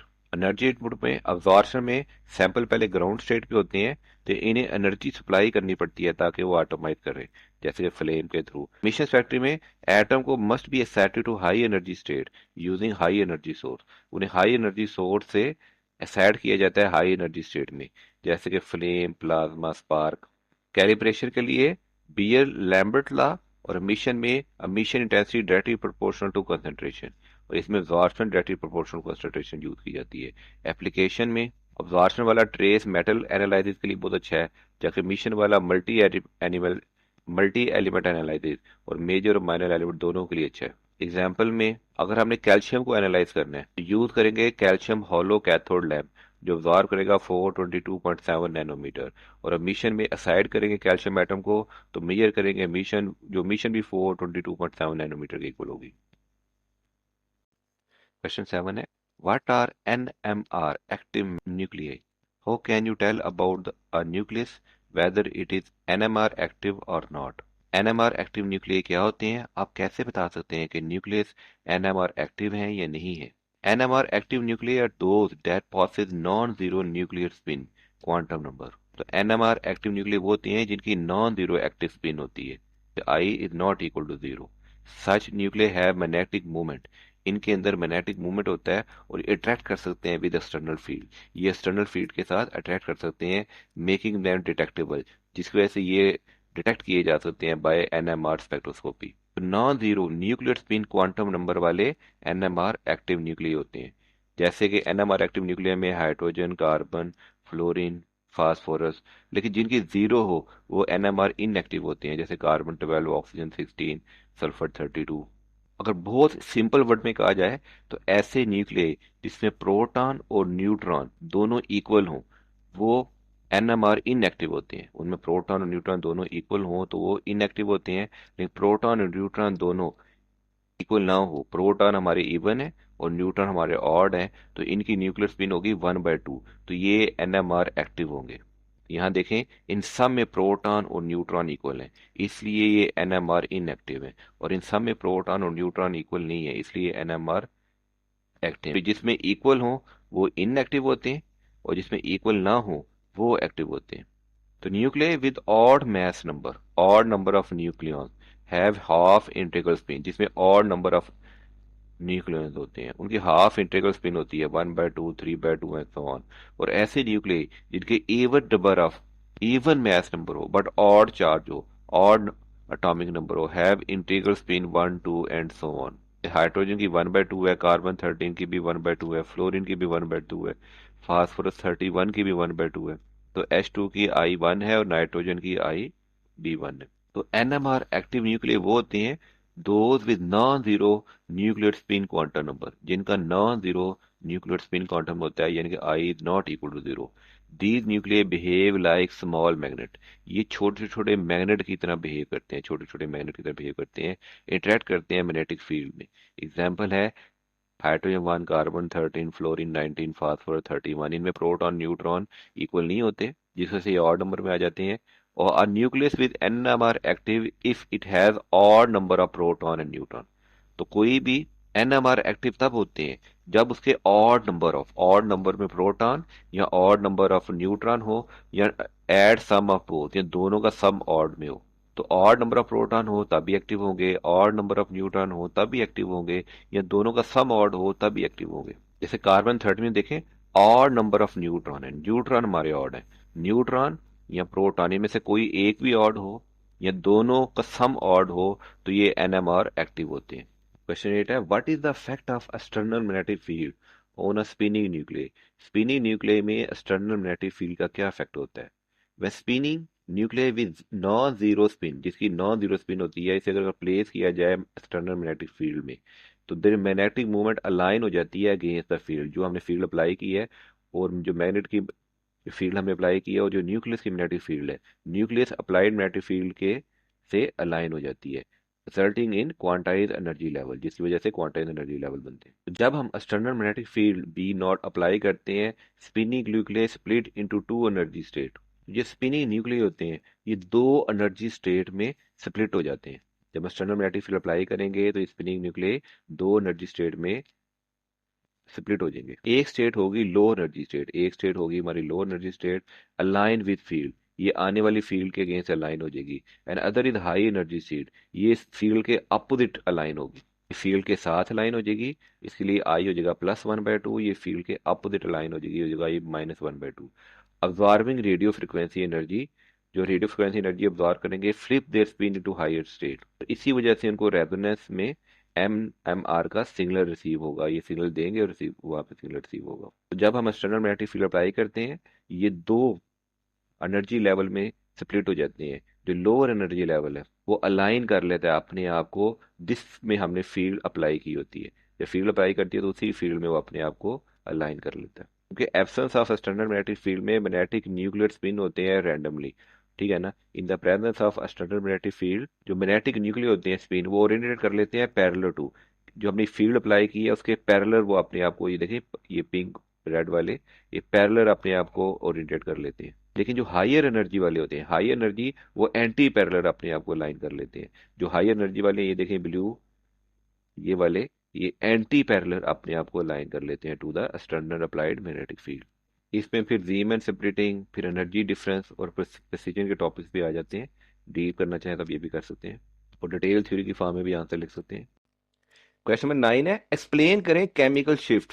Chemical shift एक हमारा डायमेंशन लेस पैरामीटर है, यानी किसी कोई भी डायमेंशन नहीं होती, और ये एक्सप्रेस करता है difference in resonance frequency of the nucleus. किसी भी न्यूक्लियस की जो रेजोनेंस फ्रीक्वेंसी होती है उसका फर्क बयान करता है किसके साथ, किसी स्टैंडर्ड कंपाउंड के साथ, यानी कि उस न्यूक्लियस की जो रेजोनेंस फ्रीक्वेंसी है उसका कितना डिफरेंस है किसी स्टैंडर्ड कंपाउंड की रेजोनेंस फ्रीक्वेंसी के साथ। इन दोनों में डिफरेंस को हम रिप्रेजेंट करने के लिए एक टर्म यूज करते हैं, डायमेंशनलेस पैरामीटर, उसे कहते हैं केमिकल शिफ्ट। और जो स्टैंडर्ड कंपाउंड है वो टिपिकली हम लेते हैं टेट्रा मिथाइल साइलेन, इसे हम TMS कहते हैं शॉर्ट टर्म में। और केमिकल शिफ्ट एक्चुअल में बताता है electronic environment surrounding the nucleus, के न्यूक्लियस के गिर्द इलेक्ट्रॉनिक एनवायरनमेंट किस लिहाज का है, स्टैंडर्ड कंपाउंड का कैसा है और इसका कैसा है, इन दोनों में डिफरेंस को शो करता है केमिकल शिफ्ट। शील्डिंग और डी शील्डिंग देखेंगे हम, electron around the nucleus generate करते हैं local magnetic field that oppose B naught shielding. अब ये देख सकते हैं ये न्यूक्लियस है, इसके गिर्द इलेक्ट्रॉन घूम रहे हैं, तो ये एक्सटर्नल मैग्नेटिक फील्ड है। ये सर्कुलेटिंग इलेक्ट्रॉन है विद सिग्मा बॉन्ड, तो जो सर्कुलेटिंग इलेक्ट्रॉन है ये एक्सटर्नल मैग्नेटिक फील्ड को अपोज कर रहे हैं, जो इलेक्ट्रॉन मैग्नेटिक फील्ड बना रहे हैं। ये देखें ना, ये न्यूक्लियस के जो इलेक्ट्रॉन घूम रहे होते हैं ये भी एक मैग्नेटिक फील्ड बनाते हैं, और ये जो मैग्नेटिक फील्ड बनाते हैं ये एक्सटर्नल मैग्नेटिक फील्ड को अपोज करते हैं। इसे कहते हैं shielding effect. Beta local generate the circular electron of sigma bond shield the proton from external magnetic field. जो लोकल मैग्नेटिक फील्ड है जो हमारे इलेक्ट्रॉन जनरेट करते हैं, ये प्रोटॉन को बचाते हैं एक्सटर्नल मैग्नेटिक फील्ड से, और ये एक लोकल मैग्नेटिक फील्ड करते हैं जो आने वाली फील्ड को अपोज करते हैं। तो अगर जो इलेक्ट्रॉन है न्यूक्लियस की उनकी डेंसिटी हाई हो तो न्यूक्लियस की शील्डिंग भी हाई होती है, तो रेजोनेट एट लो फ्रिक्वेंसी, तो जो रेजोनेट होती है वो लो फ्रिक्वेंसी होती है। लेकिन यही उल्टा, अगर हमारे इलेक्ट्रॉन कम हो, उसकी डेंसिटी कम हो, तो ड्यू टू इलेक्ट्रोनेगेटिविटी एटम, अगर पाई सिस्टम है तो इलेक्ट्रोनेगेटिविटी एटम की वजह से इलेक्ट्रॉन की डेंसिटी कम हो जाती है, तो न्यूक्लियस जो होता है वो डी शील्डेड हो जाता है, जिससे रेजोनेंस करता है हाई फ्रिक्वेंसी। इसका फार्मूला देखते हैं, शील्डिंग ppm मेजर की जाती है VF sample minus VF reference divide by VF reference multiply by 10 की पावर 6, जिसमें V है इसे कहते हैं रेजोनेंस फ्रीक्वेंसी। तो फार्मूला केमिकल शिफ्ट जैसे मैंने पहले बताया था, V sample minus V reference divided by V reference. तो V शो कर रहा है frequency of measured samples in hertz, और V रेफरेंस है resonance frequency of reference material. Normally reference material हमारे पास TMS होती है और ये हर्ट्ज में लिया जाता है, और इसको 10 की पावर 6 से मल्टीप्लाई किया जाता है। टिपिकल रेंज देखते हैं, हाइड्रोजन 1 NMR में इसकी जो केमिकल शिफ्ट है न्यूक्लियर मैग्नेटिक रेजोनेंस में इसकी वैल्यू है 0 से 13 ppm, कार्बन 13 में इसकी वैल्यू है 0 से 220 ppm। TMS is set at, इसके लिए हमने वैल्यू इसकी सेट की हुई है 0 ppm। बिकॉज इस proton are highly shielded. Alkane के प्रोटॉन लिए जाएं तो इसकी वैल्यू है 0.9 ppm शील्डेड, जबकि एल्डिहाइड के प्रोटॉन लिए जाएं तो इसकी वैल्यू है 9 to 10 ppm। ये डी शील्डेड है due to carbon double bond O pi system bond वजह से। इसी चीज को थ्योरी की फॉर्म में भी आप लिख सकते हैं। और सिंपल वर्ड में chemical shift is the difference between the resonance frequency of nucleus and standard TMS in magnetic field, और इसे मेजर किया जाता है पीपीएम में। और केमिकल शो करती है electronic environment of the nucleus. Down field peak show D shielded protons और अप फील्ड पीक शो करती हैं शील्डेड वंस। ये हमने टीएमएस की वैल्यू सेट की हुई है। डाउन फील्ड है ये शो कर रही है डी शील्डेड प्रोटॉन, और अप फील्ड शो कर रही है शील्डेड वंस। और टीएमएस को हम स्टैंडर्ड लेते हैं जिसकी पीक बहुत ज्यादा हाई होती है, मोर शील्डेड होती है, हायर फील्ड, इसे कहते हैं अप फील्ड, मोर शील्डेड। ये देखें बहुत ज्यादा आ रही है हाई, ये मोर शील्डेड हायर फील्ड है अप फील्ड। और जिसकी फील्ड इतनी ज्यादा हाई नहीं आती टीएमएस से एज कंपेयर टू, तो इसे मोर डी शील्डेड कहते हैं, लोअर फील्ड, या इसे डाउन फील्ड कहते हैं। हमारा क्वेश्चन 10 है, what do the peaks in NMR spectrum split into doublet, triplet and quartets etc. तो पीक स्प्लिटिंग देखते हैं या spin coupling. Splitting occur due to magnetic interaction between the neighbouring non equivalent nuclei. Splitting क्यों occur होती है, किसी भी nucleus की एक अपनी मैग्नेटिक है और इसका अगर नॉन इक्विवेलेंट न्यूक्लियाई, अगर साथ वाले न्यूक्लियस की भी मैग्नेटिक इसके इक्वल ना हो, या दो न्यूक्लियस है और साथ वाले नेबरिंग की न्यूक्लियाई की मैग्नेटिक जो फील्ड है, मैग्नेटिक इंटरेक्शन है, इस दूसरे वाले न्यूक्लियस के इक्विवेलेंट ना हो, तो उसे स्प्लिटिंग अकर हो जाती है। इसको स्केलर कपलिंग या जे कपलिंग भी कहते हैं। Spin state of one nucleus influence the magnetic field of experience by other. Spin state करती है कि एक न्यूक्लियस इन्फ्लुएंस कर रहा है magnetic field experience by other, दूसरे न्यूक्लियस की मैग्नेटिक फील्ड को, और वो इसको एक्सपीरियंस करेगा। n+1 रूल देखते हैं। For a proton with n equivalent neighbouring proton, किसी प्रोटॉन के n इक्विवेलेंट नेबरिंग प्रोटॉन है, उसके साथ इक्विवेलेंट नेबरिंग प्रोटॉन है, it's NMR signal split into n+1 peak. तो उसका जो NMR सिग्नल है वो n+1 पीक में स्प्लिट हो जाएगा with intensity given by pascal triangle. जैसे अगर 0 नेबर है तो सिंगल लेट पीक आएगी, 1 नेबर है तो डबलेट 1:1 पीक आएगी, 2 नेबर है तो ट्रिपलेट 1:2:1 पीक आएगी, और 3 नेबर है तो क्वार्टेट 1:3:3:1 पीक आएगी। यहाँ देख सकते हैं अगर सिंगल लेट है तो 1 पीक, डबल एट है तो 2 पीक, ट्रिपल एट है तो दरमियान वाली बड़ी पीक वैसे 3, क्वार्टर एट है तो दरमियान में 2 बड़ी पीक और साथ में 2 छोटी पीक। इसमें आगे क्विंटेट और सेक्सटेट और सेप्टेट भी होती हैं। This happen due to spin coupling between the neighbouring proton. Neighbouring proton की स्पिन कपलिंग बन जाती है, और ये नंबर ऑफ पीक फॉलो करते हैं n+ rule with n number of adjacent hydrogen, कि उसके साथ एडजस्टेंट हाइड्रोजन कितने हैं। फॉर एग्जांपल CH3 ये जो होती है ये ट्रिपलेट पीक देती है, अगर CH हो तो ये ट्रिपलेट पीक देती है विद 2 नेबरिंग CH2। इसके साथ 2 नेबरिंग CH2 है, ये हम आगे तफसील से देखेंगे। Proton and CH2 give quartet, अगर CH2 हो तो ये क्वार्टेट पीक देती है। यहाँ देख सकते हैं CH2 हो तो इस तरह की 4 पीक्स आती हैं, 2 बड़ी और 2 छोटी, और CH3 पे 1 बड़ी और 2 छोटी, ये टोटल 3 लाइन है, ऐसे 3 लाइन है, तो ट्रिपलेट पीक देती हैं। ये इंफॉर्मेशन देती है about the neighbourhood of each proton, कि इसके नेबरहुड में क्या चीजें हैं। अगर OH हो तो हाली OH हो तो सिंगलेट पीक आती है। इंफॉर्मेशन देती है कि इसके नेबर में किस किस्म के प्रोटॉन मौजूद हैं। मजीद समझते हैं नो कपल हाइड्रोजन, कोई कपल हाइड्रोजन नहीं है तो एक सिंगल पीक आएगी। अगर 1 कपल हाइड्रोजन है, एक यहाँ पे है, देखें एक यहाँ पे है, तो इसके 2 पीक्स आएंगे डबल एट। अगर 2 कपल हाइड्रोजन है, देखें एक यहाँ पे है, 2 कपल हाइड्रोजन है, तो 2 कपलेट हाइड्रोजन ये ट्रिपलेट पीक आएगी, एक बड़ी और एक 2 छोटी। तो अगर 3 कपल है, देखिए इस हाइड्रोजन के साथ 3 कपल हाइड्रोजन है, इसके इस प्रोटॉन के साथ 3 कपल प्रोटॉन हो रहे हैं, तो 2 बड़ी पीक आएंगी और 2 छोटी पे आएंगे, जैसे कि क्वार्टर पीक्स। तो singlet cause by how many neighbours, कोई नेबर नहीं है सिंगल पीक, एक नेबर है तो 2 पीक 1:1, 2 नेबर है तो ट्रिपलेट पीक 1 कोने में और दरमियान में डबल, और अगर 2 नेबर्स हैं, अगर सॉरी 3 नेबर्स हैं तो क्वार्टर पीक्स 1:3:3:1, ये 1 और यहां पे ये शो कर रहे हैं कि 3 नेबर्स हैं, इस तरह की पीक्स आएंगी।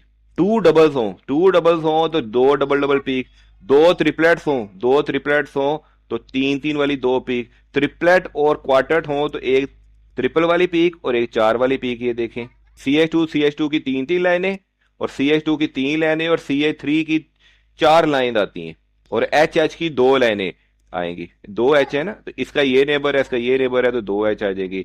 अगर ट्रिपलेट और डबल हो, CH की 2 लाइनें और CH2 की 3 लाइनें और CH की 2 लाइनें और CH3 की यहाँ पे 4 लाइनें, इस तरह की हमें पीक्स मिलती हैं। क्वेश्चन नंबर 11 है, what is deuterium exchange method and what is it's use. Deuterium exchange ये मेथड इन्वॉल्व होता है रिप्लेसिंग एक्सचेंजेबल प्रोटॉन। इसमें एक्सचेंजेबल प्रोटॉन को हम रिप्लेस कर देते हैं OH में, NH में, SH ग्रुप्स में विद ड्यूटेरियम। हाइड्रोजन का दूसरा जो आइसोटोप है ड्यूटेरियम, उससे प्रोटियम को रिप्लेस कर देते हैं by treating the compound with deuterated solvent like D2O, heavy water. उसको हैवी वाटर से ट्रीट करते हैं और उसको रिप्लेस कर देते हैं। तो पहले कंपाउंड के अंदर होते हैं हाइड्रोजन, हाइड्रोजन को हम हैवी वाटर से ट्रीट करते हैं D2O, और हाइड्रोजन ये ब्राउन ब्राउन नजर आ रहे हैं, इसको रिप्लेस कर देते हैं ड्यूटेरियम से, ये ऑरेंज से रिप्लेस कर देते हैं। तो पहले कंपाउंड में हाइड्रोजन होते हैं और रिएक्शन के बाद इसमें ड्यूटेरियम आ जाते हैं। जब sample oxygen hydrogen nitrogen hydrogen proton को शेयर किया जाता है हैवी वाटर D2O के साथ, तो ये प्रोटॉन एक्सचेंज कर देता है with deuterium.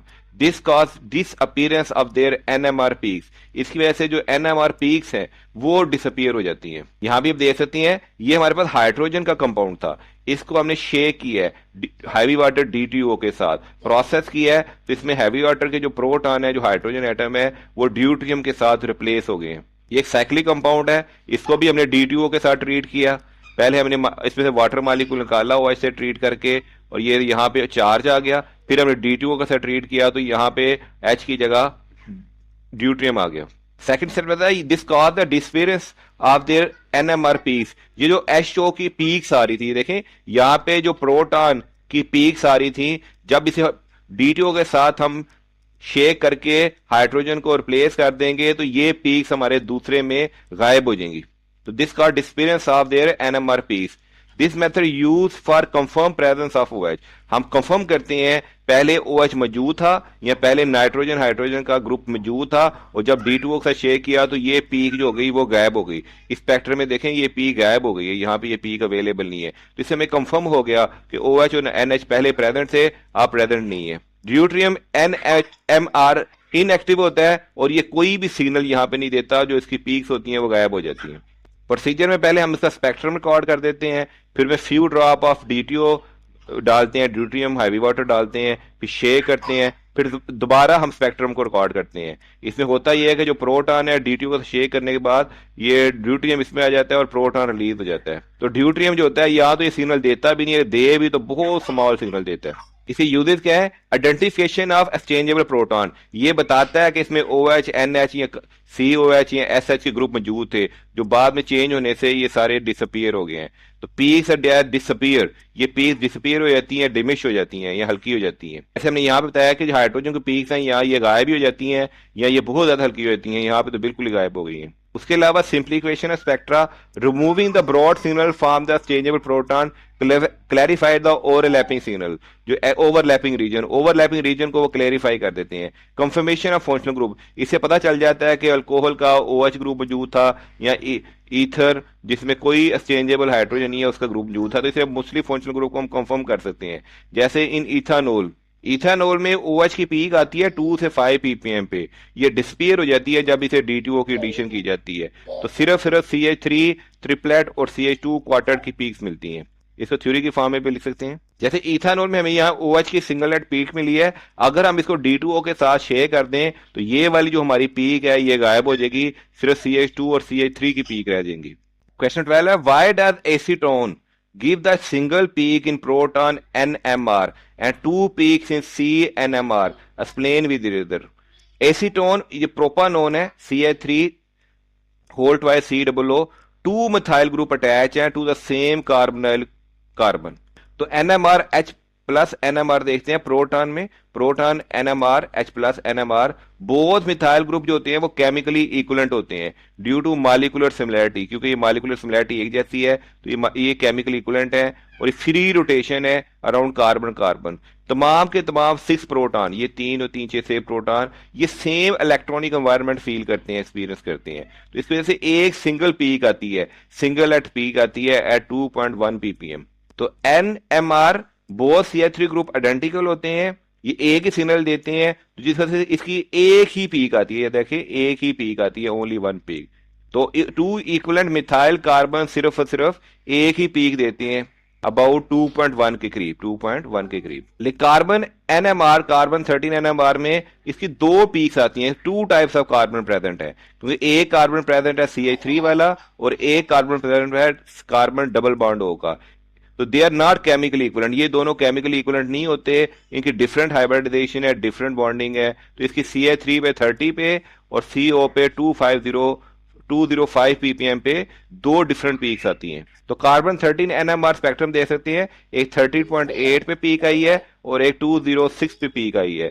In carbon 13 there are two different carbon environment, दो डिफरेंट कार्बन एनवायरनमेंट है, जिस वजह से यहाँ पे दो पीक्स आ जाती हैं, एक 30.8 पे और एक डाउनवर्ड फीड है 206.6 फील्ड पे, डी शील्डेड डाउनवर्ड फील्ड। इसको आप थ्योरी की फॉर्म में भी लिख सकते हैं। क्वेश्चन 30 है, what is TMS, tell its significance. Tetramethyl silane, ये केमिकल फार्मूला इसका SiCH3 whole 4, it primary reference compound होता है, ये प्राइमरी रेफरेंस कंपाउंड होता है NMR स्पेक्ट्रोस्कोपी में। इसका रेफरेंस पॉइंट होता है, इस प्रोटॉन और कार्बन को सेट किया जाता है 0 ppm पे केमिकल शिफ्ट पे, और तमाम केमिकल शिफ्ट को TMS के रेफरेंस से मेजर किया जाता है। इसके तमाम प्रोटॉन केमिकली इक्विवेलेंट होते हैं और स्ट्रांगली शीडेड होते हैं बाय इलेक्ट्रॉन। और TMS एक sharp, single sharp peak which is you give देती है, जो यूज होती है रेफरेंस पॉइंट जिसका केमिकल शिफ्ट होता है 0 ppm।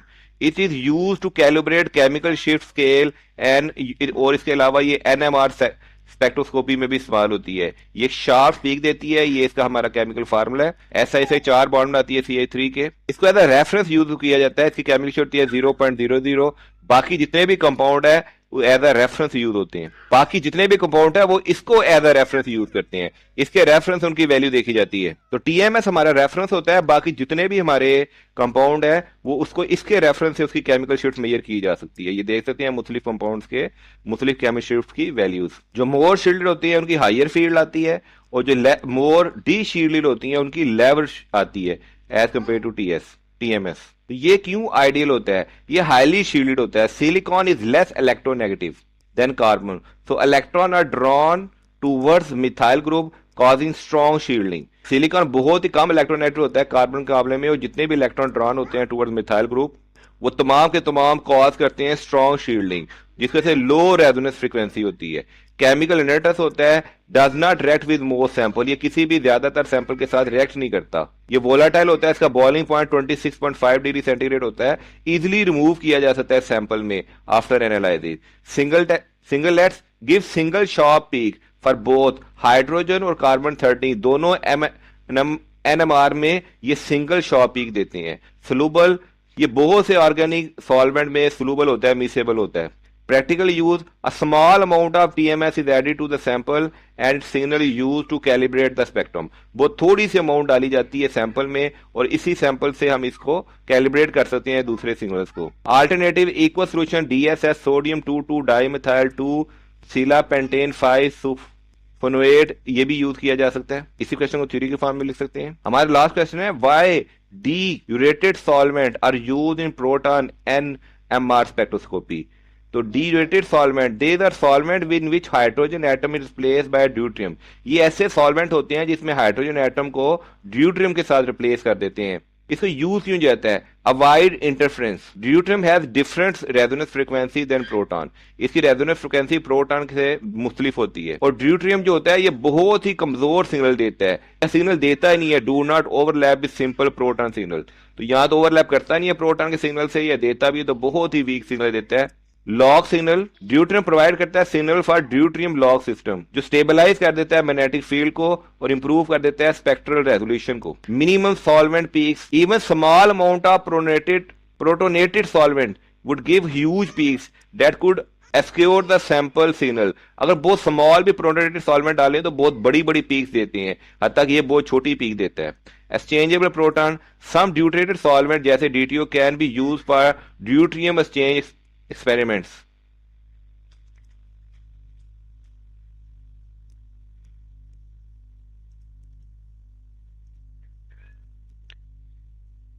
एग्जाम्पल में CdCl3 deuterium chloroform is commonly for organic compound. It's रेजुअल proton signal appear eight 7.26 ppm और वेरी स्मॉल. इसे थ्री की फॉर्म में लिख सकते हैं. ड्यूरेटेड सॉल्वेंट सच एज D2O या CD3 ये यूज होते हैं that solvent proton do not interfere. इसमें solvent proton do not interfere with sample peaks. Deuterium NMR में इनएक्टिव होता है, कोई भी सिग्नल प्रोड्यूस नहीं करता. हमने यहाँ पे बताया था कि हाइड्रोजन को जब ड्यूट्रियम से हम रिप्लेस करते हैं तो इसके जो सिग्नल है ये रिप्लेस हो जाते हैं, गायब हो जाते हैं. This allow clear observation of proton peaks of a compound being studied. तो कंपाउंड के अंदर जो प्रोटॉन पीक्स है उसमें क्लियर ऑब्जर्वेशन मिल जाती है, कोई हमें रैश नहीं मिलता. अब हम करेंगे question number 3 long answer question का सोल्यूशन. 3 का पार्ट 1. डिटेल बताएं इंफ्रारेड स्पेक्ट्रोस्कोपी, जिसमें आप उसके प्रिंसिपल, स्पेक्ट्रम और यूजेस को एक्सप्लेन करेंगे. हम प्रिंसिपल है इंफ्रारेड स्पेक्ट्रोस्कोपी की बेसिक जो बुनियाद है वो है absorption of infrared radiation by the molecules. इस वजह से वाइब्रेशनल ट्रांजिशंस होती हैं, बॉन्ड्स वाइब्रेट करते हैं एट करेक्टरिस्टिक फ्रिक्वेंसीज. जब इंफ्रारेड फ्रिक्वेंसी मैच कर जाती है वाइब्रेशनल फ्रिक्वेंसी, इस वजह से एनर्जी अब्जॉर्ब होती है. जैसे कि हम शॉर्ट क्वेश्चन नंबर 1 में भी इसका बेसिक प्रिंसिपल एक्सप्लेन करके आए हैं, जिसमें हमने वाइब्रेशन, ग्राउंड स्टेट और स्टैटिक स्टेट के बारे में बताया था IR की वजह से, और क्रिस प्रिंसिपल का काम करता है. काइंडली शॉर्ट क्वेश्चन नंबर 1 देख लीजिएगा. Spectrum detail axis. X axis पे हम आमतौर पे वेव नंबर लेते हैं जिसका यूनिट है सेंटीमीटर इनवर्स. टिपिकली ये 4000 से 400 सेंटीमीटर इनवर्स तक होता है. और वाई एक्सिस पे हम ट्रांसमिटेंस या अब्जॉर्बेंस लेते हैं. ये देखिए एक्स एक्सिस पे हमने वेव नंबर लिया है, सेंटीमीटर इनवर्स इसका यूनिट है, और वाई एक्सिस पे हमने लिया है ट्रांसमिटेंस, और इसका हमने यहाँ पे ग्राफ बनाया है. ये भी ग्राफ देख सकते हैं, यहाँ पे वेव नंबर और यहाँ पे ट्रांसमिटेंस. इसमें हमारे 3 किस्म की मेन पीक आती हैं, बहुत ज़्यादा स्ट्रॉन्ग पीक, इंटरमीडिएट पीक और वीक पीक. ये आप देखें वेव नंबर एक्स एक्सिस पे, वाई एक्सिस पे transmittance. Region, functional group region है 4000 से 1500 सेंटीमीटर इनवर्स. ये कंटेन करता है स्ट्रेचिंग वाइब्रेशन ऑफ की कंपाउंड, जिसमें अल्कोहल है, CH है, C डबल बॉन्ड O है. तो फिंगरप्रिंट रीजन 400 से 1500 wave number. Complex bending, skeleton vibration unique to each molecule. जैसे हमने शॉर्ट क्वेश्चन में 2 बताया था कि जो हर पीक है, हर different peak different wave number पे किसी फंक्शनल ग्रुप को शो करती है. शॉर्ट क्वेश्चन में 2 में बताया था हमने. तो पी की कैरेक्टरिस्टिक्स आइडेंटिफाई करती है बॉन्ड टाइप. इंटेंसिटी बताता है कि स्ट्रॉन्ग है या मीडियम है या वीक है. और उसकी जो शेप है, ब्रॉड होगा तो हाइड्रोजन बॉन्ड या OH हाइड्रोजन बॉन्ड होगा, और शार्प पीक होगी तो कार्बन ऑक्सीजन बॉन्ड होगा. जैसे मेरे बुक में दिया हुआ है, देखिए ब्रॉड पीक है. ब्रॉड पीक है तो ये OH bond, OH sketching vibration को शो कर रहा है. और ये बहुत ही शार्प पीक है, कोने बने हुए हैं, तो ये कार्बन के बॉन्ड को शो कर रहा है, कार्बन कार्बन. तो हाइड्रोजन बॉन्ड के लिए ब्रॉड पीक्स आती हैं और शार्प पीक हमारे पास कार्बन के बॉन्ड के लिए आती हैं. जैसे अल्कोहल में 3300 सेंटीमीटर इनवर्स पे ऑक्सीजन हाइड्रोजन या हाइड्रोजन का बॉन्ड होगा. ये देखें 3300 के वेव नंबर पे ऑक्सीजन हाइड्रोजन का ये पीक शो करती है. और एक शार्प पीक कीटोन में शो करती है about 1700 centimetre inverse carbon double bond oxygen. और 1700 पे कार्बन डबल बॉन्ड ऑक्सीजन पे ये एक शार्प पीक, यहाँ पे एक शार्प पीक है शो करती है. फिनोल में भी 1700 पे ये देखें, ये कार्बन कार्बन के बॉन्ड की शार्प पीक शो कर रही है. यूजेस में आइडेंटिफिकेशन ऑफ फंक्शनल ग्रुप के लिए यूज होती है. क्विक स्क्रीनिंग हो जाती है, OH NH carbon double bond हम पीक से देख सकते हैं. क्वांटिटेटिव एनालिसिस, ये फिंगरप्रिंट हमें मैच कर जाते हैं for unknown compound. Quantitative analysis, Beer Lambert law लगा के हम उसकी कंसंट्रेशन निकाल सकते हैं. रिएक्शन मॉनिटरिंग, हम रिएक्शन का पता लगा सकते हैं कि वो हमारी पीक्स कभी अपीयर होंगी और डिसअपीयर होंगी. फॉर एग्जाम्पल उसमें अगर हाइड्रोजन बॉन्ड की पीक है और उसमें हम डाल देते हैं ड्यूट्रियम हैवी वाटर, तो पहले पीक अपीयर हो रही होंगी, बाद में पीक डिसअपीयर हो जाएंगी. अपीयरिंग और डिसअपीयरिंग से हम पीक्स का पता लगा सकते हैं. Polymer characterization, checking, curing and branching और forensic and pharmaceuticals, purity testing and counterfeit detection. इस क्वेश्चन की थ्योरी. क्वेश्चन नंबर 2 है explain the uses of ultraviolet visible spectroscopy. हमारे बुक का टॉपिक 18.4 अल्ट्रावायलेट विजिबल स्पेक्ट्रोस्कोपी यहाँ पे एक्सप्लेन किया गया है, जिसमें इसके स्पेक्ट्रम के बारे में बताया गया है. इससे कोर यूजेस हैं quantitative analysis, Beer Lambert law लगाएंगे. इसमें A अब्जॉर्बेंस इक्वल है एप्सिलॉन जो है मोलर एब्जॉर्टिविटी, C कंसंट्रेशन और L पाथ लेंथ. इस लॉ को लगाते हुए हम डिटरमाइन कर सकते हैं कंसंट्रेशन, एनालाइट्स या metal ion, organic dyes in solution, identification of compound, maximum lambda और absorption pattern are characteristic for chromophores, और इन दोनों से हमें हेल्प मिल जाती है, आइडेंटिफाई करेंगे कॉन्जुगेटेड सिस्टम को, एरोमेटिक कंपाउंड को और कार्बोनाइल्स को। इससे एक्स एक्सिस पे हम लैम्डा लेते हैं नैनोमीटर, और वाई एक्सिस पे अब्जॉर्प्शन लेते हैं। तो molecular ultraviolet visual spectroscopy is driven by electronic absorption of ultraviolet visual radiation, कि कितनी मॉलिक्यूल अल्ट्रावायलेट को अब्जॉर्ब कर रहे हैं, उससे हमें पीक्स मिल जाती हैं। इससे स्ट्रक्चर एनालिसिस हो जाता है हमारे पास, मॉलिक्यूलर कंपाउंड को हम आइडेंटिफाई कर सकते हैं, डिटेक्ट कर सकते हैं, लाइट अब्जॉर्प्शन प्रॉपर्टीज को हम डिटेक्ट कर सकते हैं, वीक अब्जॉर्प्शन और इंटेंस अब्जॉर्प्शन से हम आइडेंटिफाई कर सकते हैं कहाँ पे कार्बोनाइल का रूप है और कहाँ पे कार्बन कार्बन डबल बॉन्ड है। मुख्तलिफ लैम्डा नैनोमीटर पे मुख्तलिफ अब्जॉर्प्शन की पीक आती है। जैसे ये ब्लू पीक, ये मुख्तलिफ ब्लू पीक्स आ रही हैं, ये नेप्थालीन को शो कर रही हैं। रेड पीक, ये रेड पीक जो आ रही हैं एंथ्रासीन के लिए, और ये ग्रीन पीक्स जो हैं ये टेट्रासीन के लिए। इस तरह मुख्तलिफ पीक्स, मुख्तलिफ पैटर्न आते हैं मुख्तलिफ वेव नंबर पे, मुख्तलिफ अब्जॉर्बर्स पे, मुख्तलिफ कंपाउंड्स के लिए। अल्कीन्स जिसमें डबल बॉन्ड होता है, इसमें डबल बॉन्ड भी हो सकता है और अल्टरनेटिव सिंगल बॉन्ड भी हो सकता है। जैसे N3 ले लेते हैं, हेक्सा 135 ट्राईन, देखिए 135 N3 के लिए 3 डिफरेंट पीक्स आ रही हैं। N4 के लिए, ऑक्टा के लिए 1357 टेट्राइन, इसमें यहाँ पे पर्पल वाली 1 2 3 4 पीक्स आ रही हैं। इसमें 5 के लिए देखेंगे तो हमारे पास 1 2 3 4, यहाँ एक छोटी सी इसमें 5 पीक्स आएंगे। इसमें मुख्तलिफ पैटर्न में बताते हैं कि मुख्तलिफ कंपाउंड हैं और कहाँ कहाँ किस किस नैनोमीटर किस किस पोजीशन पे हमारा डबल बॉन्ड है। इसके अलावा डिटेक्शन ऑफ कॉन्जुगेशन होती है। Stand of conjugation shift lambda maximum to longer wavelength, bathochromic shift, यहाँ पर स्टडी किया जाता है पोलीन डाइज और पॉलीमर्स के लिए। फिर किनेटिक स्टडी की जाती है, मॉनिटर करते हैं absorbance change over time to study the reaction rates. Reaction rate में पीक्स चेंज होती रहती हैं, तो पता चलता रहता है कि रिएक्शन कैसे हो रहा है। एंजाइम की कैटालाइज रिएक्शन, फोटो डिग्रेडेशन को स्टडी करते हैं। पीएच की डिटर्मिनेशन की जा सकती है। Acid base indicator change colour with pH, जिस वजह से हम मेजर कर लेते हैं absorbance as specific wavelength.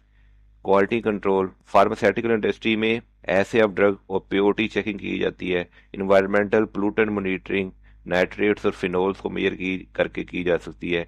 Biochemical application में प्रोटीन कंसंट्रेशन, ब्रैडफोर्ड ऐसे में 280 नैनोमीटर पे पीक आएगी। डीएनए आरएनए की क्वांटिफिकेशन की जा सकती है। कलर की मेजरमेंट की जा सकती है in food textile paints to ensure the colour consistency.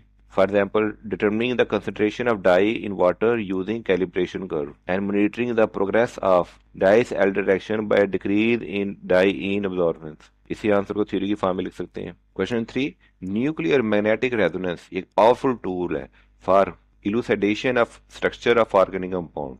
इस स्टेटमेंट को डिफेंड करें। हमारे बुक में ये टॉपिक दिया गया है, इसके बारे में बहुत ज़्यादा तफसील दी गई है, यूजेस बहुत ज़्यादा डिटेल बताई गई है।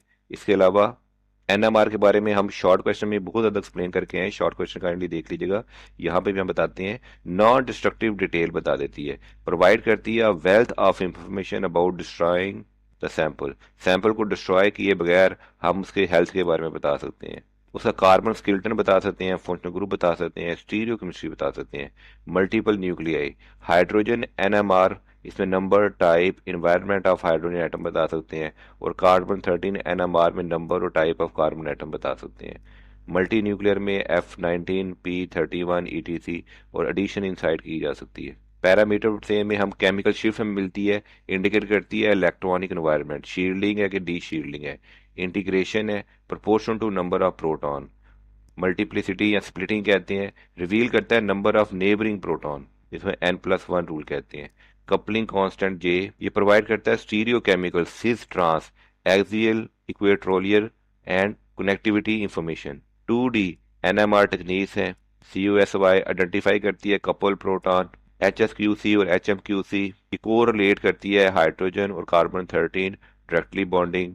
HMBC long range hydrogen carbon 13 को कोरिलेट करती है। NOESY और ROESY partial proximity 3D structure. Quantitative analysis में accurate determination of mixture composition और डायनामिक इंफॉर्मेशन में study of conformational exchange and reaction kinetics. Example ले लेते हैं, हाइड्रोजन 1 NMR ये शो करता है एरोमेटिक प्रोटॉन मिथोक्सी ग्रुप और हाइड्रोजन नाइट्रोजन हाइड्रोजन को। कार्बन 13 NMR कंफर्म करता है एरोमेटिक और कार्बोनाइल कार्बन को। COSY लिंक करता है एडजस्टेंट प्रोटॉन को, और HMBC कनेक्ट करता है प्रोटॉन टू कार्बन 2 और 3 bond away, piecing together the skeleton. इसी के एडवांटेजेस को थ्योरी की फॉर्म में। Long question 4, how proton magnetic resonance PMR ये डिफरेंट है कार्बन मैग्नेटिक रेजोनेंस से। न्यूक्लियर अब्जॉर्ब, इसमें प्रोटॉन अब्जॉर्ब करते हैं, इसमें कार्बन 13 है। नेचुरल अबंडेंस इसकी 99.98 है, इसकी 1.1% है। सेंसिटिविटी इसकी हाई है और सीएमआर की लो है। केमिकल शिफ्ट की रेंज इसकी 0 से 15 ppm है, या सीएमआर की 0 से 220 ppm है। स्प्लिटिंग पैटर्न कॉमन है N+1 रूल। कार्बन में usually remove by decoupling singlet. Integration में quantitative peak area multiply by number of hydrogen, ये नॉट डायरेक्टली क्वांटिटेटिव। ये रिलैक्सेशन टाइम वेरी है। एक्विजिशन टाइम में शॉर्ट होता है सेकंड टू मिनट्स, ये लॉन्गर होता है minute to hour. Information obtain number of hydrogen environment neighbouring hydrogen, number of carbon types या हाइब्रिडाइजेशन या फंक्शनल ग्रुप को एक्सप्लेन करती है। डीकपलिंग में often use to simplify spectra, proton coupling standard to enhance sensitivity.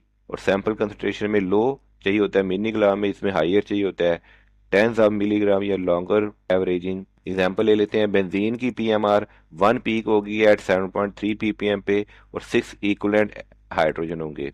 Benzene ये दे सकते हैं 7.3 पे एक ही पीक आ रही है HMR स्पेक्ट्रम में, और कार्बन 13 MR स्पेक्ट्रम 128 पीक पे 1 लाइन आ रही है बेंजीन की, ये स्पेक्ट्रम दे सकते हैं आप इसका।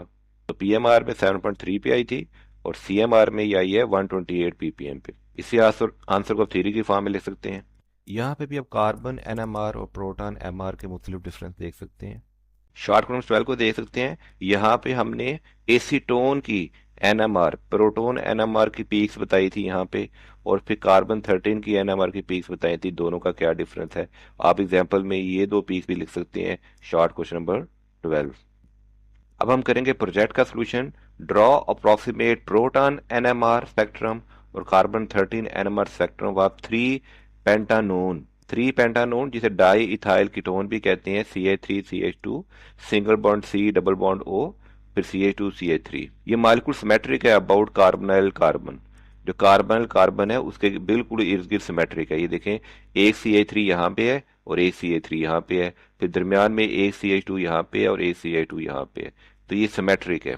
प्रोटॉन एनवायरनमेंट में दो इक्विवेलेंट CH3 की पीक्स होंगी और 6 हाइड्रोजन के लिए, और दो इक्विवेलेंट CH2 की पीक्स होंगी 4 हाइड्रोजन के लिए। CH3 का जो केमिकल शिफ्ट होगा 1.0 ppm पे होगा अल्काइल मिथाइल के लिए, और CH2 का जो केमिकल शिफ्ट होगा 2.4 ppm पे होगा एडजस्टेंट टू कार्बोनाइल और डी शील्डेड होगा। और ये है इसका प्रोटॉन एनएमआर स्पेक्ट्रम। 1.0 पे ये CH3 की 3 पीक्स आ रही हैं, और 2.4 पे ये CH2 की 4 पीक्स आ रही हैं। तो ये है उसका स्पेक्ट्रम। आप ऐसे इसकी केमिकल शिफ्ट के पॉइंट्स और ऐसे पीक्स बना के इसको ड्रॉ कर सकते हैं। CH3 की ट्रिपलेट्स होंगी कपल विद 2 प्रोटॉन CH2, तो CH3 के थे ट्रिपलेट, ये 3 पीक्स आ रही है। और CH2 की क्वार्टेट होंगी कपल विद 3 प्रोटॉन, तो ये CH2 की हमारे पास 4 पीक्स आ रही है। इंटीग्रेशन रेशियो इसकी CH3 और CH2 की होगी 6:4 और 3:2।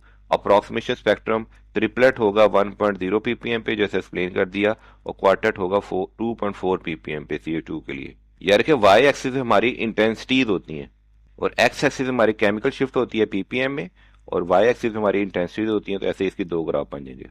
कार्बन एनएमआर, कार्बन एनवायरनमेंट में 2 इक्विवेलेंट CH3 कार्बन है, 2 इक्विवेलेंट CH2 कार्बन है, और एक कार्बोनाइल कार्बन है 3। इसका मतलब इसकी 3 पीक्स होंगी। केमिकल शिफ्ट 10 से 15 के दरमियान, 30 से 40 के दरमियान, और 205 से 215 के दरमियान। 10 से 15 जिसकी केमिकल शिफ्ट होगी 13 ppm। फिर है CH2 30 से 40 जिसकी सिंगल एट पीट होगी 35 ppm। फिर उसके बाद कार्बन डबल बॉन्ड O, इसकी सिंगल एट पीट होगी है 210 ppm। ये दे सकते हैं 13, 35 और 210, ये 3 पीक आएंगी कार्बन एनएमआर के लिए। और इस तरह आप इसे ड्रॉ कर सकते हैं। हॉरिजॉन्टल पे केमिकल शिफ्ट इन ppm और वर्टिकल पे इंटेंसिटी, और यहाँ पे आप 3 पीक्स बना सकते हैं, एक 13 पे, एक 35 पे, एक 210 ppm पे। अब नंबरिंग इधर से शुरू करें तो 13 पे 35 पे 210, और इसी आंसर को थ्योरी फॉर्म में भी लिख सकते हैं। लेकिन आप ये इसका ड्रॉ कर लें, बेहतर है कि ये ड्रॉ कर लें तो आपका क्वेश्चन सॉल्व हो जाएगा। Thank you my friends.